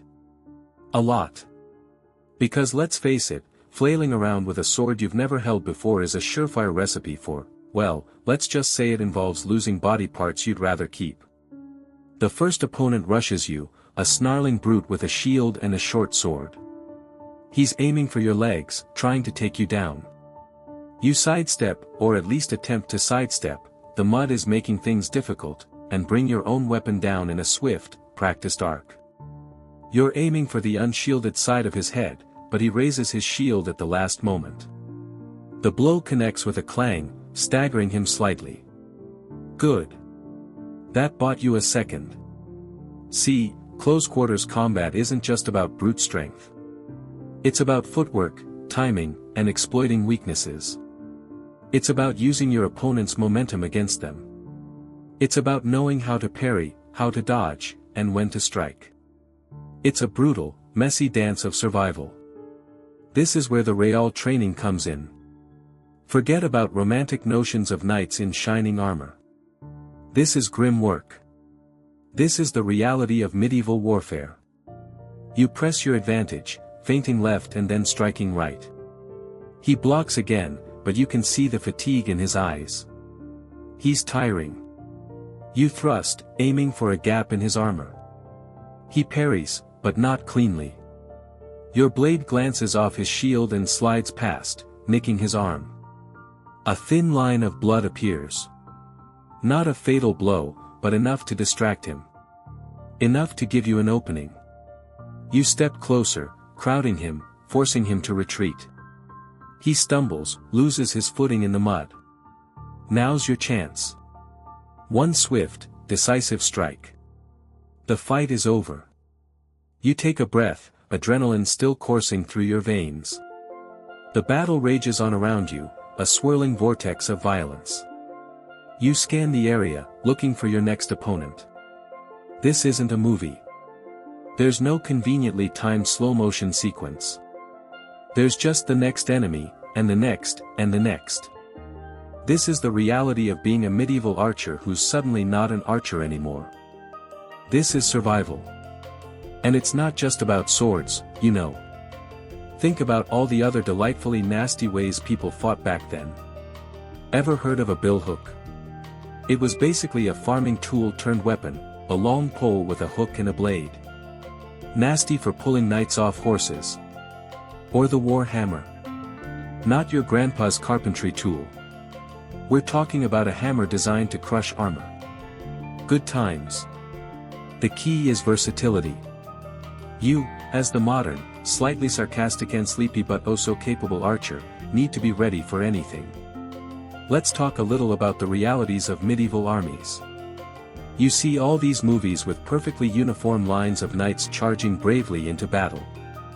Well, sometimes that happened. But more often, armies were a motley crew. Think less Roman legion and more organized chaos. You had professional soldiers, sure, but you also had farmers, blacksmiths, and anyone else who could hold a weapon. And their training varied wildly. Historians still argue whether the average medieval soldier was particularly skilled. Some argue that constant warfare meant that even peasants became proficient fighters.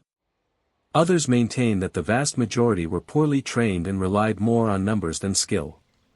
What is known is that professional soldiers, knights, and men-at-arms spent their lives training with weapons. So you really don't want to mess with those guys. Now, something you might not know, medieval wrestling. Seriously. It was a popular pastime, and it was actually a pretty effective form of self-defense. Think about it, if you can get someone on the ground, you've got a huge advantage, especially if they're wearing heavy armor. Wrestling was also surprisingly diverse. Different regions had their own styles, with different rules and techniques. It's actually quite fascinating. And speaking of armor, let's bust a myth, knights weren't totally helpless once they were knocked off their horses. Sure, getting up in full plate armor was difficult, but it wasn't impossible. And a skilled knight on the ground was still a dangerous opponent. He had daggers, maces, and the ability to kick you into next Tuesday, if next Tuesday involved a lot of mud and possibly some blood.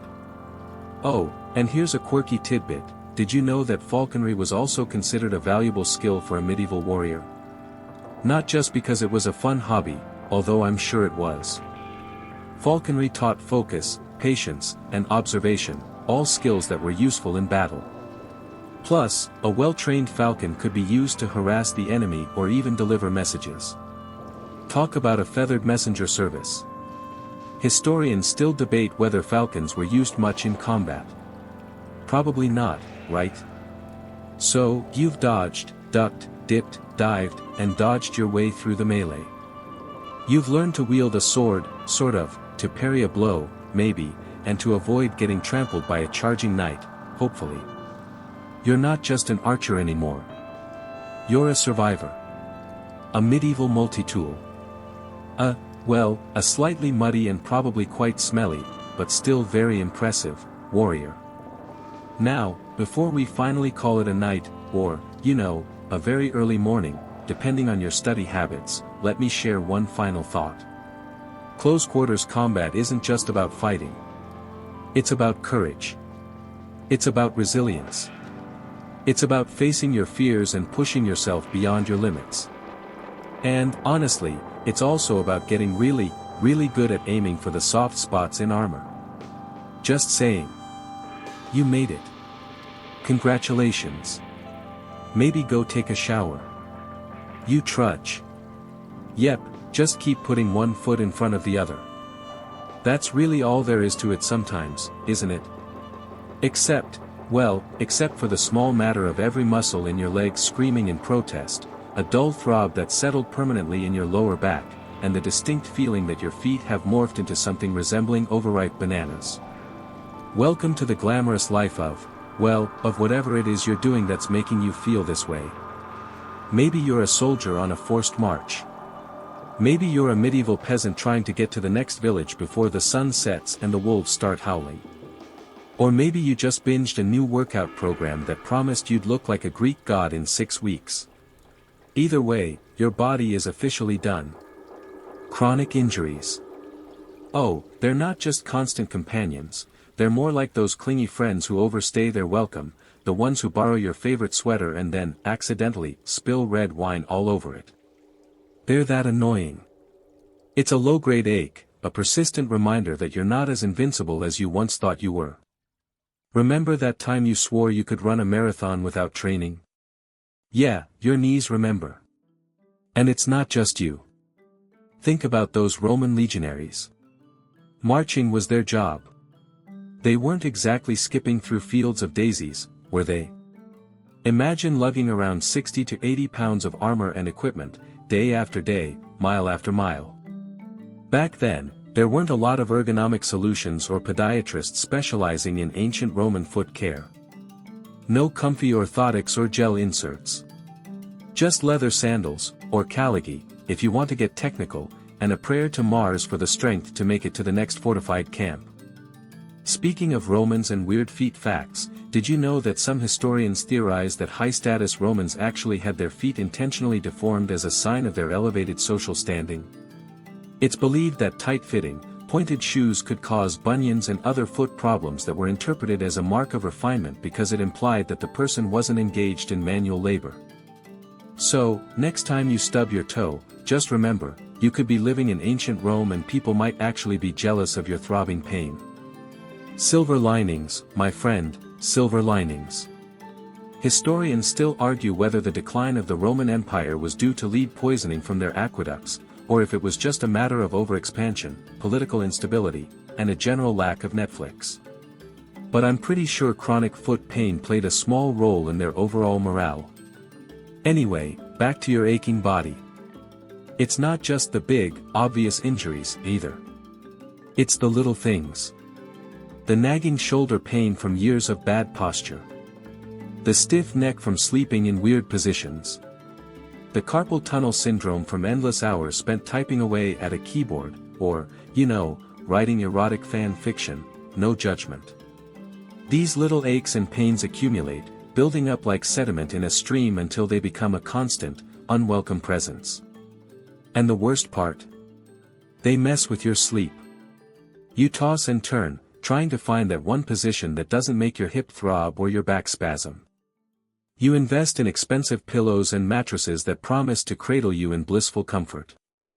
You try every sleep app and meditation technique under the sun. But nothing seems to work.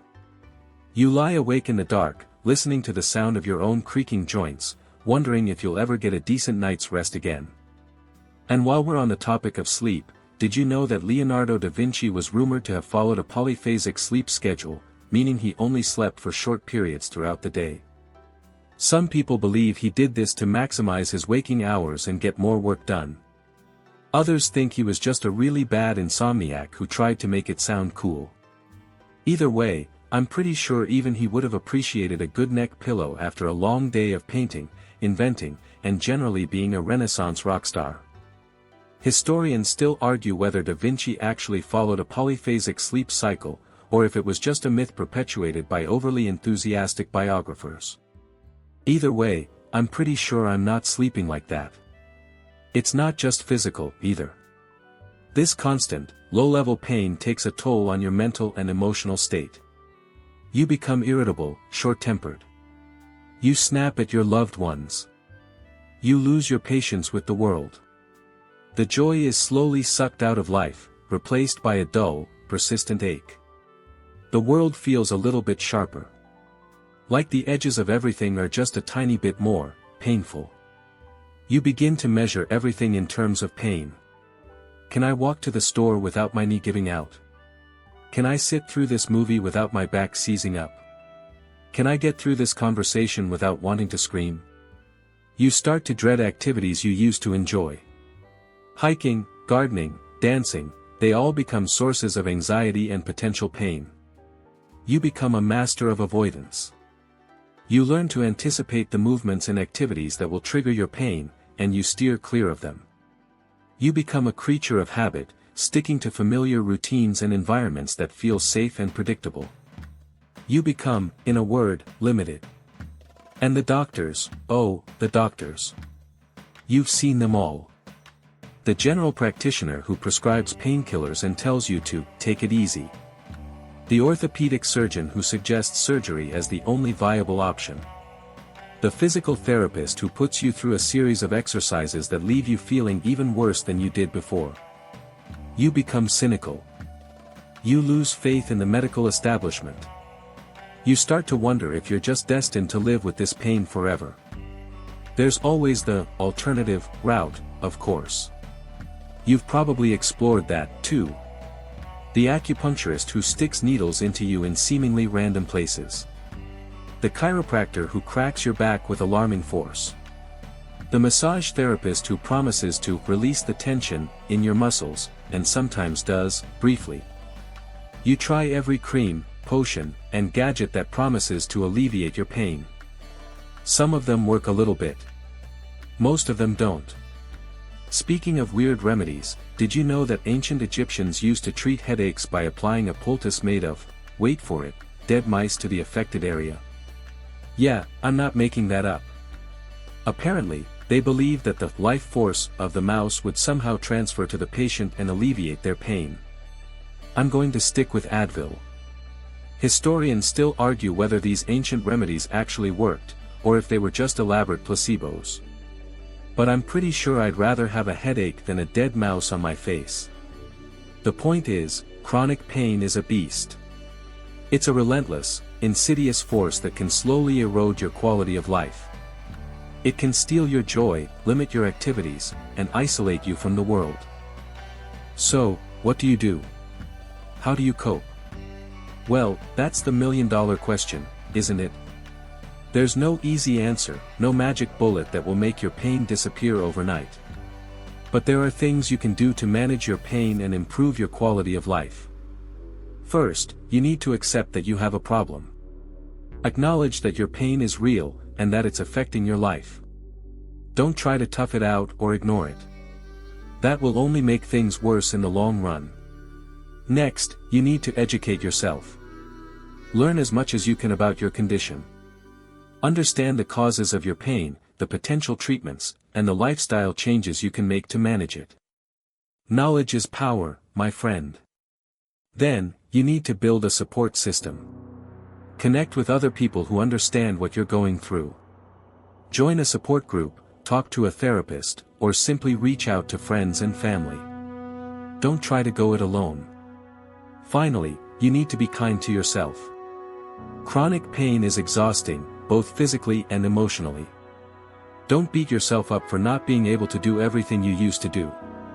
Celebrate your small victories. And remember to take time for yourself to relax and recharge. It's a marathon, not a sprint. And, unfortunately, you're already pretty sore just getting to the starting line. So, ease up.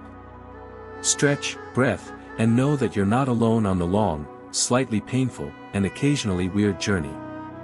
Alright, settle in, friend. Let's talk food. Not just any food, mind you. We're diving deep into the culinary world of, you, the archer.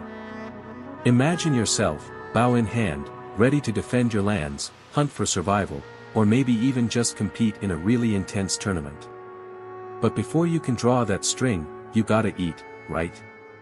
And not just any old handful of berries you find growing by the wayside. You need sustenance. You need fuel. You need the archer's diet. Now, before you conjure up images of protein shakes and meticulously portioned macro meals, remember we're talking about a time long before the invention of, well, most things you probably take for granted. Forget grabbing a quick burger on the way to practice. This is about fueling your body with what the land provides, and what your local economy can afford. Think hearty stews, coarse bread, and maybe, just maybe, if you're lucky, a bit of roasted meat. Let's start with the basics. Bread. It's the staff of life, or so they say. And for a medieval archer, that couldn't be truer. This isn't your fluffy, white sandwich bread. Nope. This is dense, often dark, and sometimes, let's just say, rustic. Think whole grains, coarsely ground, often made with barley, rye, or even oats. It's the kind of bread that makes your jaw work. But that's a good thing. You need strong jaws to chew through, well, everything else you're about to eat. Plus, it sticks to your ribs, providing a slow release of energy that will keep you going through a long day of practice or, facing down a horde of invaders. One historical fact is the Statute of Bread and Ale passed in 1266 in England attempted to regulate the price, weight, and quality of bread. Ensuring even the common archer got a fair deal, or at least, that was the idea. And speaking of invaders, wouldn't you know, some people think that soldiers actually used bread as armor padding, layering thick slices under their garments to protect against blunt force trauma. I mean, it's got to be better than nothing, right? Although, I suspect it'd be more effective against a butter knife than a broadsword. Historians still argue whether this was an actual practice or just a funny anecdote, but it certainly paints a picture of how important bread was. Next up, we need some protein. And unless you're royalty, steak isn't exactly on the menu every night. More likely, you're looking at beans, lentils, and maybe some peas. These are your budget-friendly powerhouses. Packed with protein and fiber, they'll keep you feeling full and energized. Plus, they're easy to store and transport, which is crucial if you're on the move. Think about it, a sack of dried beans is a lot lighter than lugging around a whole roasted pig. Though, I must admit, the pig sounds more appealing. Now, if you are lucky enough to get your hands on some meat, it's probably going to be, well, whatever you can get. Rabbit, fowl, maybe even some mutton if you're in a sheep-raising region. Preservation is key here. Smoking, salting, and drying are all common methods for making meat last longer. Think jerky, but probably a lot tougher and less flavorful than what you'd find at the gas station today. And let's not forget the humble sausage. A great way to use up scraps and offcuts, seasoned with herbs and spices to mask, well, sometimes you don't want to know what's in a medieval sausage. Of course, no archer's diet is complete without vegetables. Root vegetables are your friends. Carrots, turnips, parsnips, these are the staples. They grow well in most climates, store well, and are packed with vitamins and minerals. Plus, they're relatively cheap. You might also find some leafy greens like cabbage or kale, depending on the season. Remember, though, you're not exactly getting a perfectly balanced diet here. It's about survival, about getting enough calories and nutrients to keep you going. You might think vegetables came from a farmer's garden, but often people would hunt in the wild for them, just like animals. Now, let's talk about drinks. Water is essential, of course. But let's be honest, water back then probably wasn't the cleanest. So, you might be opting for ale or cider. These are relatively low in alcohol, but enough to kill off some of the nastier bacteria. Plus, they provide a bit of extra hydration and calories. For energy. Another option is mead, a honey-based wine. That was popular amongst Celts, Saxons, and Vikings, and has even been called the drink of kings. Just don't overdo it before a big battle or tournament. Accuracy is key, and a tipsy archer is not a reliable archer. Though, I suppose a drunken master archer would be fun to watch. Speaking of tournaments, archery was not just a military skill, it was also a popular pastime and a source of entertainment. Archery contests and festivals were common throughout Europe, giving archers a chance to show off their skills and win prizes. Imagine the pressure. All those eyes on you as you draw your bow. The silence before the shot. The satisfying thud as the arrow hits the target, or the embarrassing thwack as it misses completely. One quirky tidbit, archery contests would sometimes involve shooting at live birds. It's a bit gruesome by modern standards, but it was a way to test accuracy and skill in a more realistic setting. It's also a reminder that life back then was often harsh, and people were more accustomed to the realities of hunting and survival. Now, let's talk about something a little more fringe. Some historians suggest that archers, especially those who were regularly exposed to stress and danger, might have supplemented their diets with certain herbs and plants believed to have medicinal or performance-enhancing properties. Things like willow bark for pain relief, or certain mushrooms for energy. This is harder to prove, of course, but it wouldn't be surprising if archers experimented with natural remedies to give themselves an edge. After all, they were looking for any advantage they could get. Historians still argue whether this was a widespread practice or just a thing amongst certain groups. So, what does all this mean for you, the modern archer imagining yourself in a bygone era? Well, it means that your diet is going to be a lot different than what you're used to. Less processed food, more whole grains, beans, and vegetables. Probably a lot less sugar. And definitely no energy drinks. You're going to be relying on real, whole foods to fuel your body. And you're going to be spending a lot more time chewing. But hey, at least you'll have strong jaws, right? And who knows, maybe you'll even discover some long-lost secrets to archery success, hidden in the humble diet of your ancestors. Just try not to shoot any live birds, okay? Alright, settle in, buttercups. You've been drawing that longbow all day, haven't you? Your shoulders ache, your fingers are numb, and you're starting to see double. Time to think about where you're going to lay your weary head for the night. Because, honestly, even the most skilled archer can't shoot straight when they're running on fumes. And trust me, back then, there weren't any Starbucks drive-thrus serving up venti lattes to keep you going. So, where did our medieval archers catch their Z's? Well, it really depended. Depends on your rank, depends on the campaign, and, honestly, depends on how lucky you were feeling that particular day. If you were part of a king's retinue, or a noble's personal guard, you might find yourself in a relatively comfortable tent. Maybe even a cot, if you were really lucky. Think canvas walls, straw-stuffed mattresses, and hopefully, a decent fire to keep the chill away. But, let's be real, that was the VIP experience. The rest of you? Things were a little less glamorous. Imagine you're a regular foot soldier, part of a larger army on the march. You're probably sleeping in a basic, shared tent. Or, if tents are scarce, and they often were, you're out in the open. Yup, under the stars. Romantic, right? Wrong.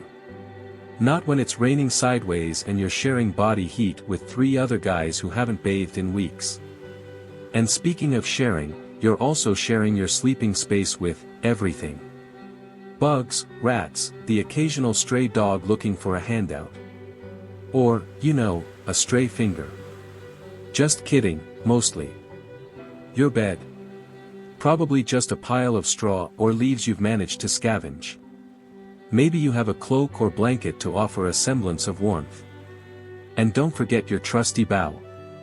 You're not going to leave that lying around for some sneaky goblin to swipe, are you? You keep it close, because honestly, that's your livelihood, your weapon, and potentially your pillow, all rolled into one. Archaeologists have actually found evidence that some medieval soldiers used their shields as makeshift pillows. Talk about multi-purpose. Although, I'm guessing that neck probably felt amazing in the morning, all cricked into knots. So the next time you're trying to justify that impulse buy of the latest ergonomic memory foam pillow, just remember some poor medieval sod trying to sleep on a plank of wood and leather. You are living the dream, my friend. Now, let's talk about sleepwear. Because I know you're all wondering, did medieval archers rock silk pajamas? Spoiler alert, no.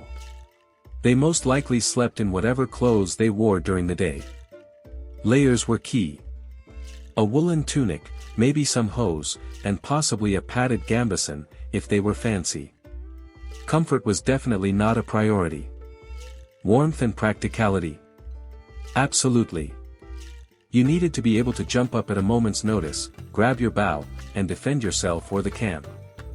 You weren't going to be bothered with changing into your favorite nightgown and slippers. Unless, of course, your favorite nightgown was chainmail. And hygiene? Well, let's just say bathing wasn't exactly a daily ritual. It was more of a, well, occasional ritual. A quick dip in a river, maybe, if you were lucky and the water wasn't frozen solid. Or full of leeches. Historians still argue whether personal hygiene was a complete afterthought or whether they actually made time for it. I mean, they had the Roman bathhouses as examples, so surely someone must have taken a bath every now and then, right? But, let's be honest, being constantly on the move, wearing heavy armor, and dealing with the general grime of medieval life, it's safe to say most archers probably smelled ripe. Speaking of smelling ripe, let's talk about campfires. The heart of any good encampment. They provided warmth, light, and a place to cook your meager rations. But they also had a downside: smoke. And lots of it. You'd be constantly breathing in that acrid, eye-watering smoke, which definitely didn't help with getting a good night's sleep. But hey, at least it kept the mosquitoes away, probably. The Romans seemed to think certain types of smoke repelled insects.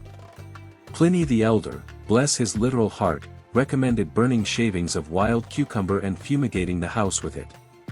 He was wrong, of course. But at least it smelled nice, which is more than you can say about a medieval encampment.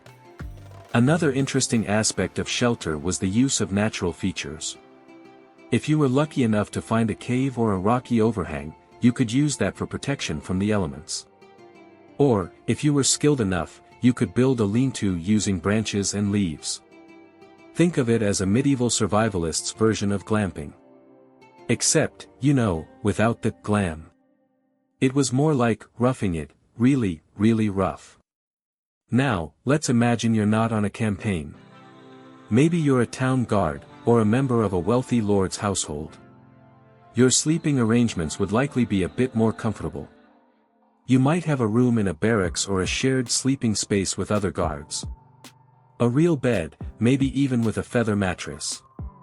A luxury, indeed. You might even get clean sheets every once in a while. Although, clean is a relative term, back then. Clean probably meant didn't have too many visible stains. In those more settled situations, sleep wasn't just about physical rest, but also about social dynamics. You were likely sharing a room with other archers, building camaraderie, and swapping stories around the fire. It was a chance to bond, to share experiences, and to build a sense of unity. Which was important, because when you were facing a charging enemy, you needed to know you could trust the person standing next to you. A bit like how you build trust in a Dungeons and Dragons party, but with, you know, actual dragons. Okay, maybe not actual dragons. More like metaphorical dragons of war and political machinations. But, even in these more comfortable settings, sleep wasn't always easy. You were still on alert, ready to respond to any threat. You might have to take turns standing watch, patrolling the walls, or guarding the gates. Sleep was a precious commodity, not to be taken for granted. Especially because if you were caught sleeping on duty, the punishment could be severe. We're talking fines, imprisonment, or even worse. So, yeah, staying awake was pretty high on the priority list. Speaking of staying awake, one quirky tradition in some medieval armies involved the use of wake-up calls. No, not your smartphone blaring heavy metal music at 6 a.m. More like a designated person whose job it was to walk around the camp and rouse everyone from their slumber. Sometimes, this involved banging on pots and pans, shouting at the top of their lungs, or even throwing buckets of cold water on unsuspecting sleepers. Effective? Probably. Pleasant? Definitely not. And what about children? It's worth noting that archery, at least longbow archery, was often a lifelong pursuit that started in childhood, especially in cultures like medieval England. So you know what else would affect sleep? The presence of small children, too young to fight but old enough to wander. They might be found asleep tucked between their father's legs, or in a makeshift bed near the fire. It's a detail so often left out of heroic epics, but such was the reality of war. Let's bring it back. You're lying on your straw pallet, somewhere in France, the year is 1346. Historians still argue whether the English longbow truly won the day at Crécy. But one thing is not debated: you were there, you're exhausted, and you are not sleeping well. The sounds of the camp are all around you. The snoring of your comrades, the whinnying of horses, the crackling of the fire, and the distant howls of wolves. Or are those wolves? Or men? You shift uncomfortably on your hard bed. You close your eyes, and you try to block out the noise. You try to relax. You try to sleep. But sleep is elusive. Tomorrow, you'll draw your bow again. Okay, settle in, friend. Let your shoulders drop, maybe wiggle your toes. We're diving deep tonight, into the swirling mists of faith and superstition. You trudge through a landscape dotted with ancient stones, the air thick with whispers of rituals past. The setting sun paints long shadows that dance around you, making the familiar seem other. You're looking for answers, aren't you? A way to understand the threads that connect humanity's hopes and fears across millennia. Don't worry, I've got you. It's all about how our ancestors, and, let's be honest, we, have tried to control the uncontrollable, to bend fate in our favor, to find just a little bit of comfort in a world that often feels chaotic and random. It's kinda cute, isn't it? Like a puppy trying to herd squirrels. First things first, let's get one thing straight: superstition is kind of a loaded word, isn't it?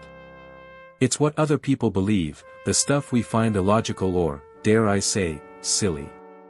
But for those who hold these beliefs, they're often deeply meaningful, a source of strength, and a way to navigate the world. So, let's approach this all with a healthy dose of empathy, okay? Because, let's be real, we all have our little quirks, our lucky socks, our rituals before a big presentation. You know, things we totally don't actually believe in, but, just in case. You run your hand along a moss-covered stone, feeling the cool dampness against your skin. You wonder about the hands that touched this stone centuries ago, the hopes they carried, the fears they whispered into the night. Think about it, for centuries, and in many parts of the world still today, life was incredibly precarious. Disease, famine, war, they were constant threats. So, people looked for ways to protect themselves, to ensure a good harvest, to ward off evil spirits. And that's where a lot of these beliefs come from. They were like insurance policies against the unknown. One of the oldest and most widespread forms of protection.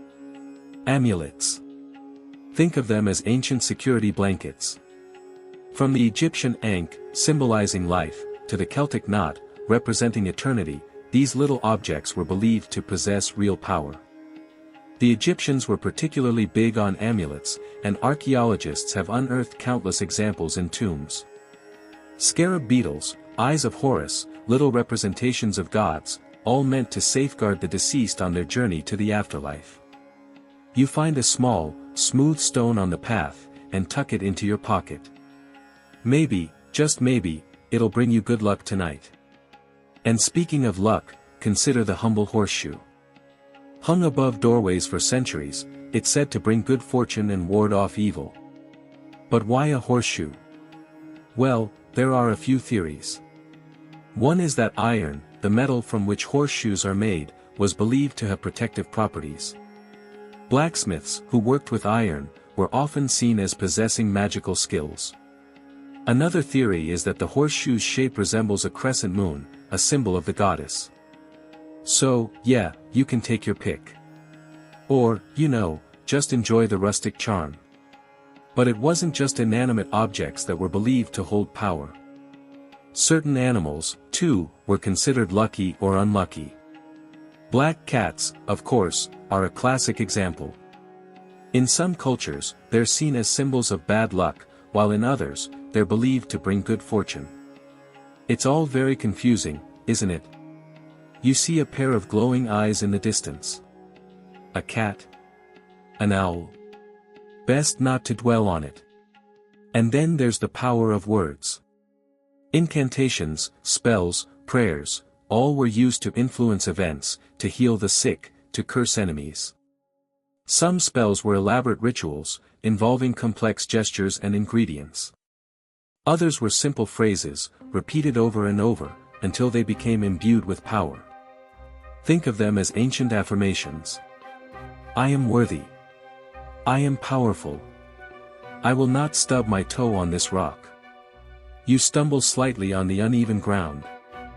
Okay, maybe you will stub your toe. Mainstream history tells us that many of these beliefs were gradually replaced by more rational explanations as science advanced. But that's not entirely true, is it? Superstition hasn't disappeared, it's just evolved. We still knock on wood, avoid walking under ladders, although, let's be honest, that's just common sense, and make wishes on birthday candles. We might not believe in the literal power of these actions, but they still provide a sense of comfort and control. Now for a quirky little fact. Did you know that in some cultures, it's considered bad luck to put your shoes on a table? The origins of this belief are unclear, but one theory is that it's associated with death. In some traditions, the shoes of the deceased were placed on a table during the wake. So, putting your shoes on a table is seen as tempting fate, inviting death into your home. Okay, fair enough. I guess I'll just keep them on the floor then. You shiver slightly, pulling your jacket tighter around you. The air is getting cooler, the shadows longer. You can almost feel the presence of those who came before you, their hopes and fears swirling around you like the mist. And here's where it gets really interesting. Because what about the blurred lines between faith and superstition? Where does one end, and the other begin? Historians still argue whether the distinction is even meaningful. After all, what one person considers a deeply held religious belief, another might dismiss as mere superstition. Think about the practice of divination. From reading tea leaves to interpreting the stars, people have always sought ways to glimpse the future.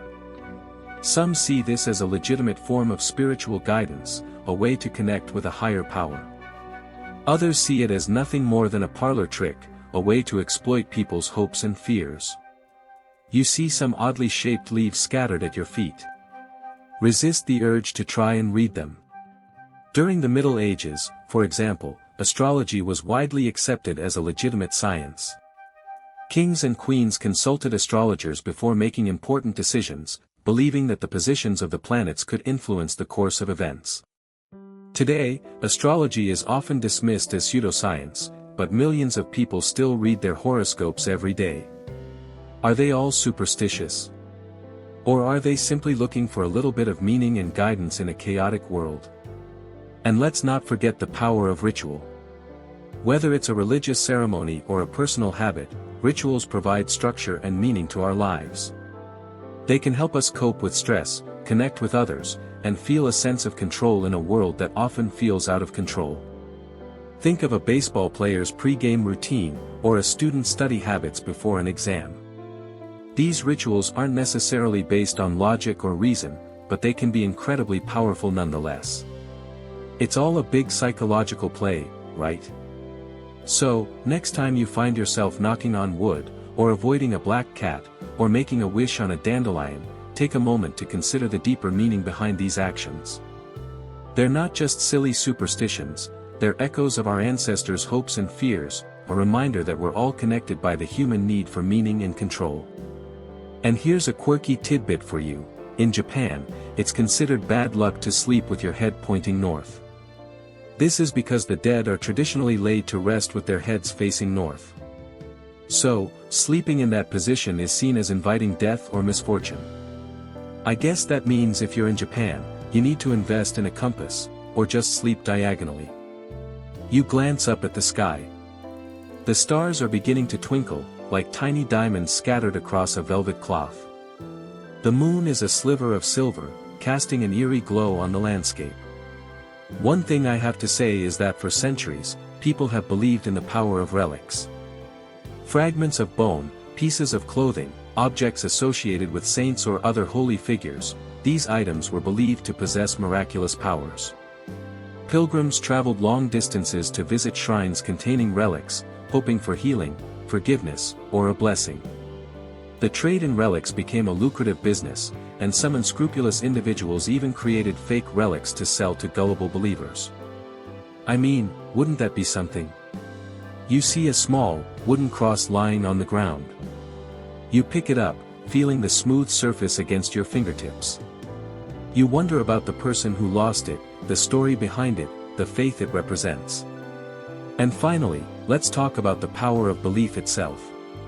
Even if there's no logical reason to believe that a particular object or ritual has any power, the act of believing can be incredibly powerful in itself. The placebo effect, for example, demonstrates how our beliefs can influence our physical and mental health.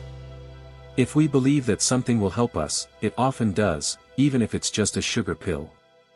So, maybe superstition isn't just about irrational beliefs. Maybe it's about harnessing the power of our minds, about finding hope and comfort in a world that often feels overwhelming. You know. Like if enough people think really hard that parking spaces will open up when they need them, maybe, just maybe, one will. Worth a shot, anyway. You take a deep breath, the cool night air filling your lungs. You feel a sense of peace, a connection to the past, a renewed appreciation for the human need to believe. And maybe, just maybe, you feel a little bit luckier, too. Did you know that in some cultures, spilling salt is considered bad luck? But there's a remedy: you have to throw a pinch of salt over your left shoulder. Why the left shoulder? Because that's where the devil supposedly sits, waiting to tempt you. So, throwing salt over your left shoulder is a way to ward off evil and restore good fortune. And honestly, I think you're due for a good turn. It's getting late, friend. Time to head back, carrying with you the wisdom and the wonder of the ages. You walk away from the stone, feeling lighter than when you arrived. Keep that stone in your pocket, who knows what good fortune it may bring. Right, so you're knee-deep in mud, alright?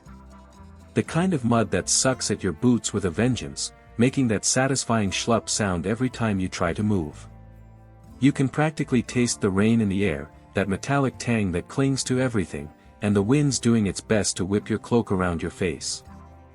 Charming, isn't it? You're a soldier, see, and not a particularly happy one at that. You've spent the last few hours trudging across what someone optimistically called a field, and the only thing keeping you going is the thought of a warm fire and maybe, just maybe, a lukewarm ale. The thing weighing you down isn't just the mud or the damp wool of your clothes. It's also the longbow slung across your back. A beautifully crafted piece of you, seasoned for years, capable of sending an arrow whistling through the air with deadly accuracy. At least, it was. You clutch it a little tighter. You've trained your whole life with this bow. Your dad taught you everything he knows. And his dad taught him. You've taken down deer, rabbit, even a cheeky boar once, though that was mostly luck, to be honest. But lately, it feels like carrying a glorified twig. This is because the longbow, once the undisputed king of the battlefield, is starting to feel obsolete. You look across at your mates. Some are carrying the usual bows, yeah, but others have these clunky metal tubes. Hand cannons. They're loud, they're inaccurate, at least, they are in their hands, and they take ages to reload, but when they hit, well, they hit hard. Like, really hard. Historians still argue whether the longbow's decline was a sudden fall from grace or a slow, drawn-out fade. Maybe it's both, you think, squelching through the mud. It wasn't that long ago, relatively speaking, that the English longbow ruled supreme. Think Crécy, think Agincourt. Those battles, fought against the French, were resounding victories due in no small part to the sheer volume of arrows that rained down on the enemy. Thousands of arrows darkening the sky, turning armored knights into pincushions. It was a terrifying sight, if you were on the receiving end of it, naturally. You might even call it the medieval equivalent of carpet bombing, assuming carpets could pierce plate armor. And those archers? Not just anyone could pick up a longbow and start slinging arrows. It took years of dedicated training.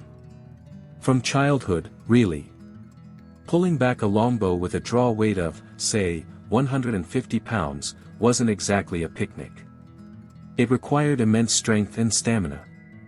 You know this, because your shoulders are aching right now. There are even skeletal remains of medieval archers that show bone deformation, specifically in their arms and shoulders, from the constant strain. You figure a good chiropractor could have made a killing back then. Or maybe just another archer, capable of shooting the pain right out of someone. But times, as they say, are a-changin'. That hand cannon your mate is waving around with such misplaced enthusiasm. It's a sign of things to come. Gunpowder, that mysterious black powder that smells faintly of sulfur and impending doom, is starting to change the rules of the game. And while those early firearms were hardly accurate or reliable, they had one major advantage: they could punch through armor that a longbow arrow simply bounced off. You see, advancements in armor technology were also playing a role in the longbow's decline. Plate armor was becoming increasingly sophisticated, offering better protection against arrows. While a well-aimed arrow could still find a weak spot, like the joints or the visor, hitting those spots was a matter of luck as much as skill. So, why spend years training to be an expert archer when you could train someone for a few weeks to point a gun and pull a trigger? Economically speaking, it just makes sense, right? Less training time equals more soldiers on the field, quicker. It's not just the battlefield where you're starting to see the change, either. Even in hunting, firearms are gaining popularity.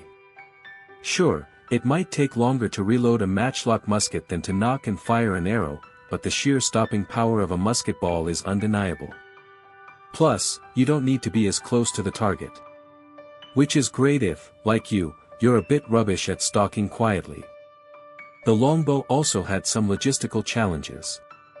A good longbow required quality wood, which wasn't always easy to come by. Apparently, the best came from Spain, which, is quite a trek. And then there were the arrows themselves. Each one had to be carefully fletched and balanced. It was a time-consuming process. Remember that whole archery training mentioned earlier? Well, that's just the shooting aspect. You also needed to be a decent craftsman. The rise of firearms also coincided with a shift in military tactics. The longbow was most effective when used en masse, raining down arrows on densely packed formations. But as warfare became more mobile and decentralized, the need for massed archery fire diminished. Armies started to rely more on infantry and cavalry, supported by artillery and, increasingly, handheld firearms. Think of it as the difference between a swarm of bees and a well-placed sniper. Both are deadly, but in different ways. But the longbow didn't just disappear overnight. It continued to be used in various forms for centuries after the introduction of firearms. In fact, it was still used in some military contexts well into the 16th century. They had a good run, those bows. You sigh, thinking about how it might be one of the last times you wield yours in anger. There's also the whole social aspect of it all. Archery was more than just a military skill, it was a part of English culture. Archery contests were a popular form of recreation, and proficiency with the longbow was seen as a mark of civic virtue. Think of Robin Hood, the ultimate folk hero archer. Legend says he was so good, he could split an arrow in two with another arrow. Which sounds highly improbable, unless the first arrow was standing perfectly still, and he was very, very lucky. You shift the longbow on your back, trying to find a more comfortable position. The mud is starting to seep into your boots now, and your toes are going numb. You can hear the distant rumble of thunder, and the sky is growing darker. This whole future of warfare thing is fascinating and all, but right now, you'd rather be anywhere else. Except maybe in the middle of a French battlefield facing a wall of archers. That would be worse. No, what'd be even worse is if the French had figured out gunpowder first. Historians still argue whether the longbow ever had the power to strike down birds mid-flight. It's probably just legend, but you can't help but feel a tinge of sadness. It's the end of an era. The longbow's reign is coming to an end. But you know what? At least you were there to see it. And you have a pretty good story to tell down the pub, even if no one believes you. Though, next time, you're definitely bringing a hand cannon. Just to be on the safe side. Okay, settle in, friend. Dim the lights, maybe grab a cup of chamomile. We're going on a little journey, a little meander through history, all about the longbow. And you, yes you, are right there with me, experiencing it all. You trudge through the muddy fields of Agincourt. It's November, that classic perpetually drizzly English weather, and the air is thick with the smell of wet wool and nervous sweat. You're just one of thousands, a yeoman archer, longbow in hand, part of the English army facing off against the seemingly unstoppable French knights. Imagine the tension, the fear prickling at the back of your neck. You can hear the nervous coughs, the muttered prayers. The French, confident in their heavy armor, are practically daring you to shoot.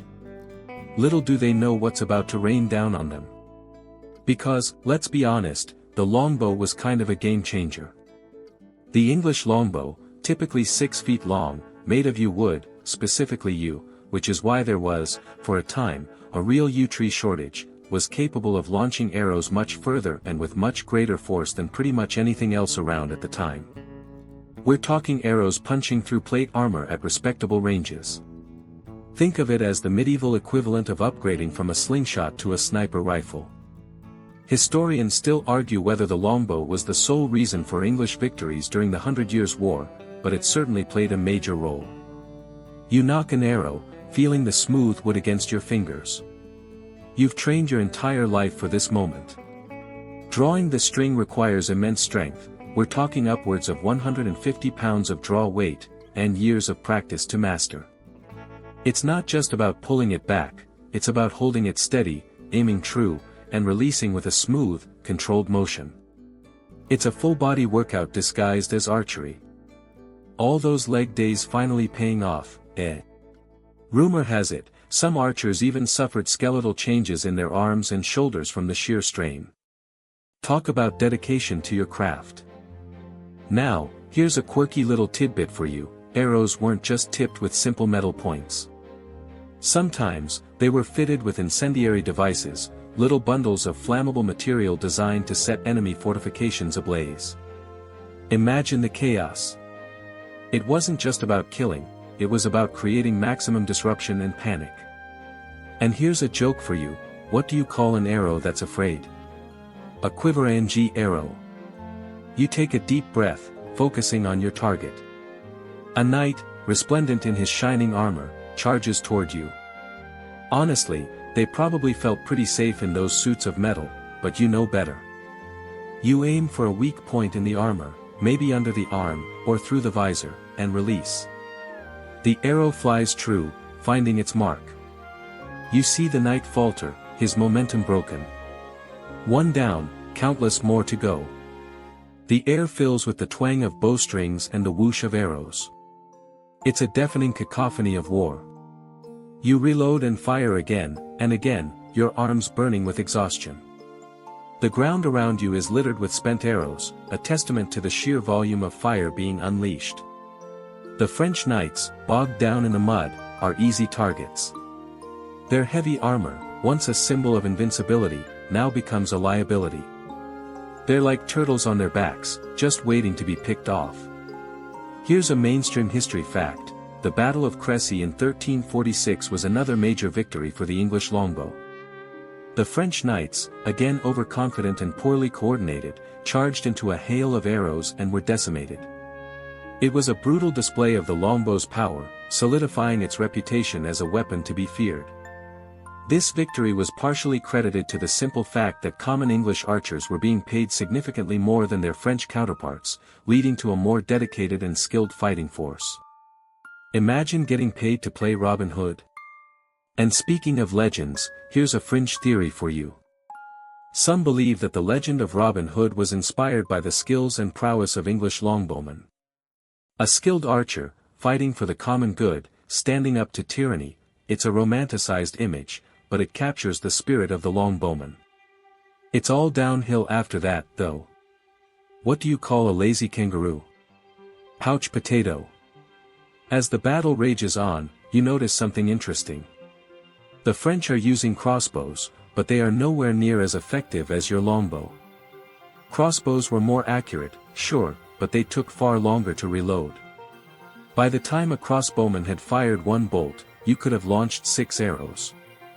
Rate of fire, my friend, is key. It's like comparing a single-shot musket to a semi-automatic rifle. There's really no contest.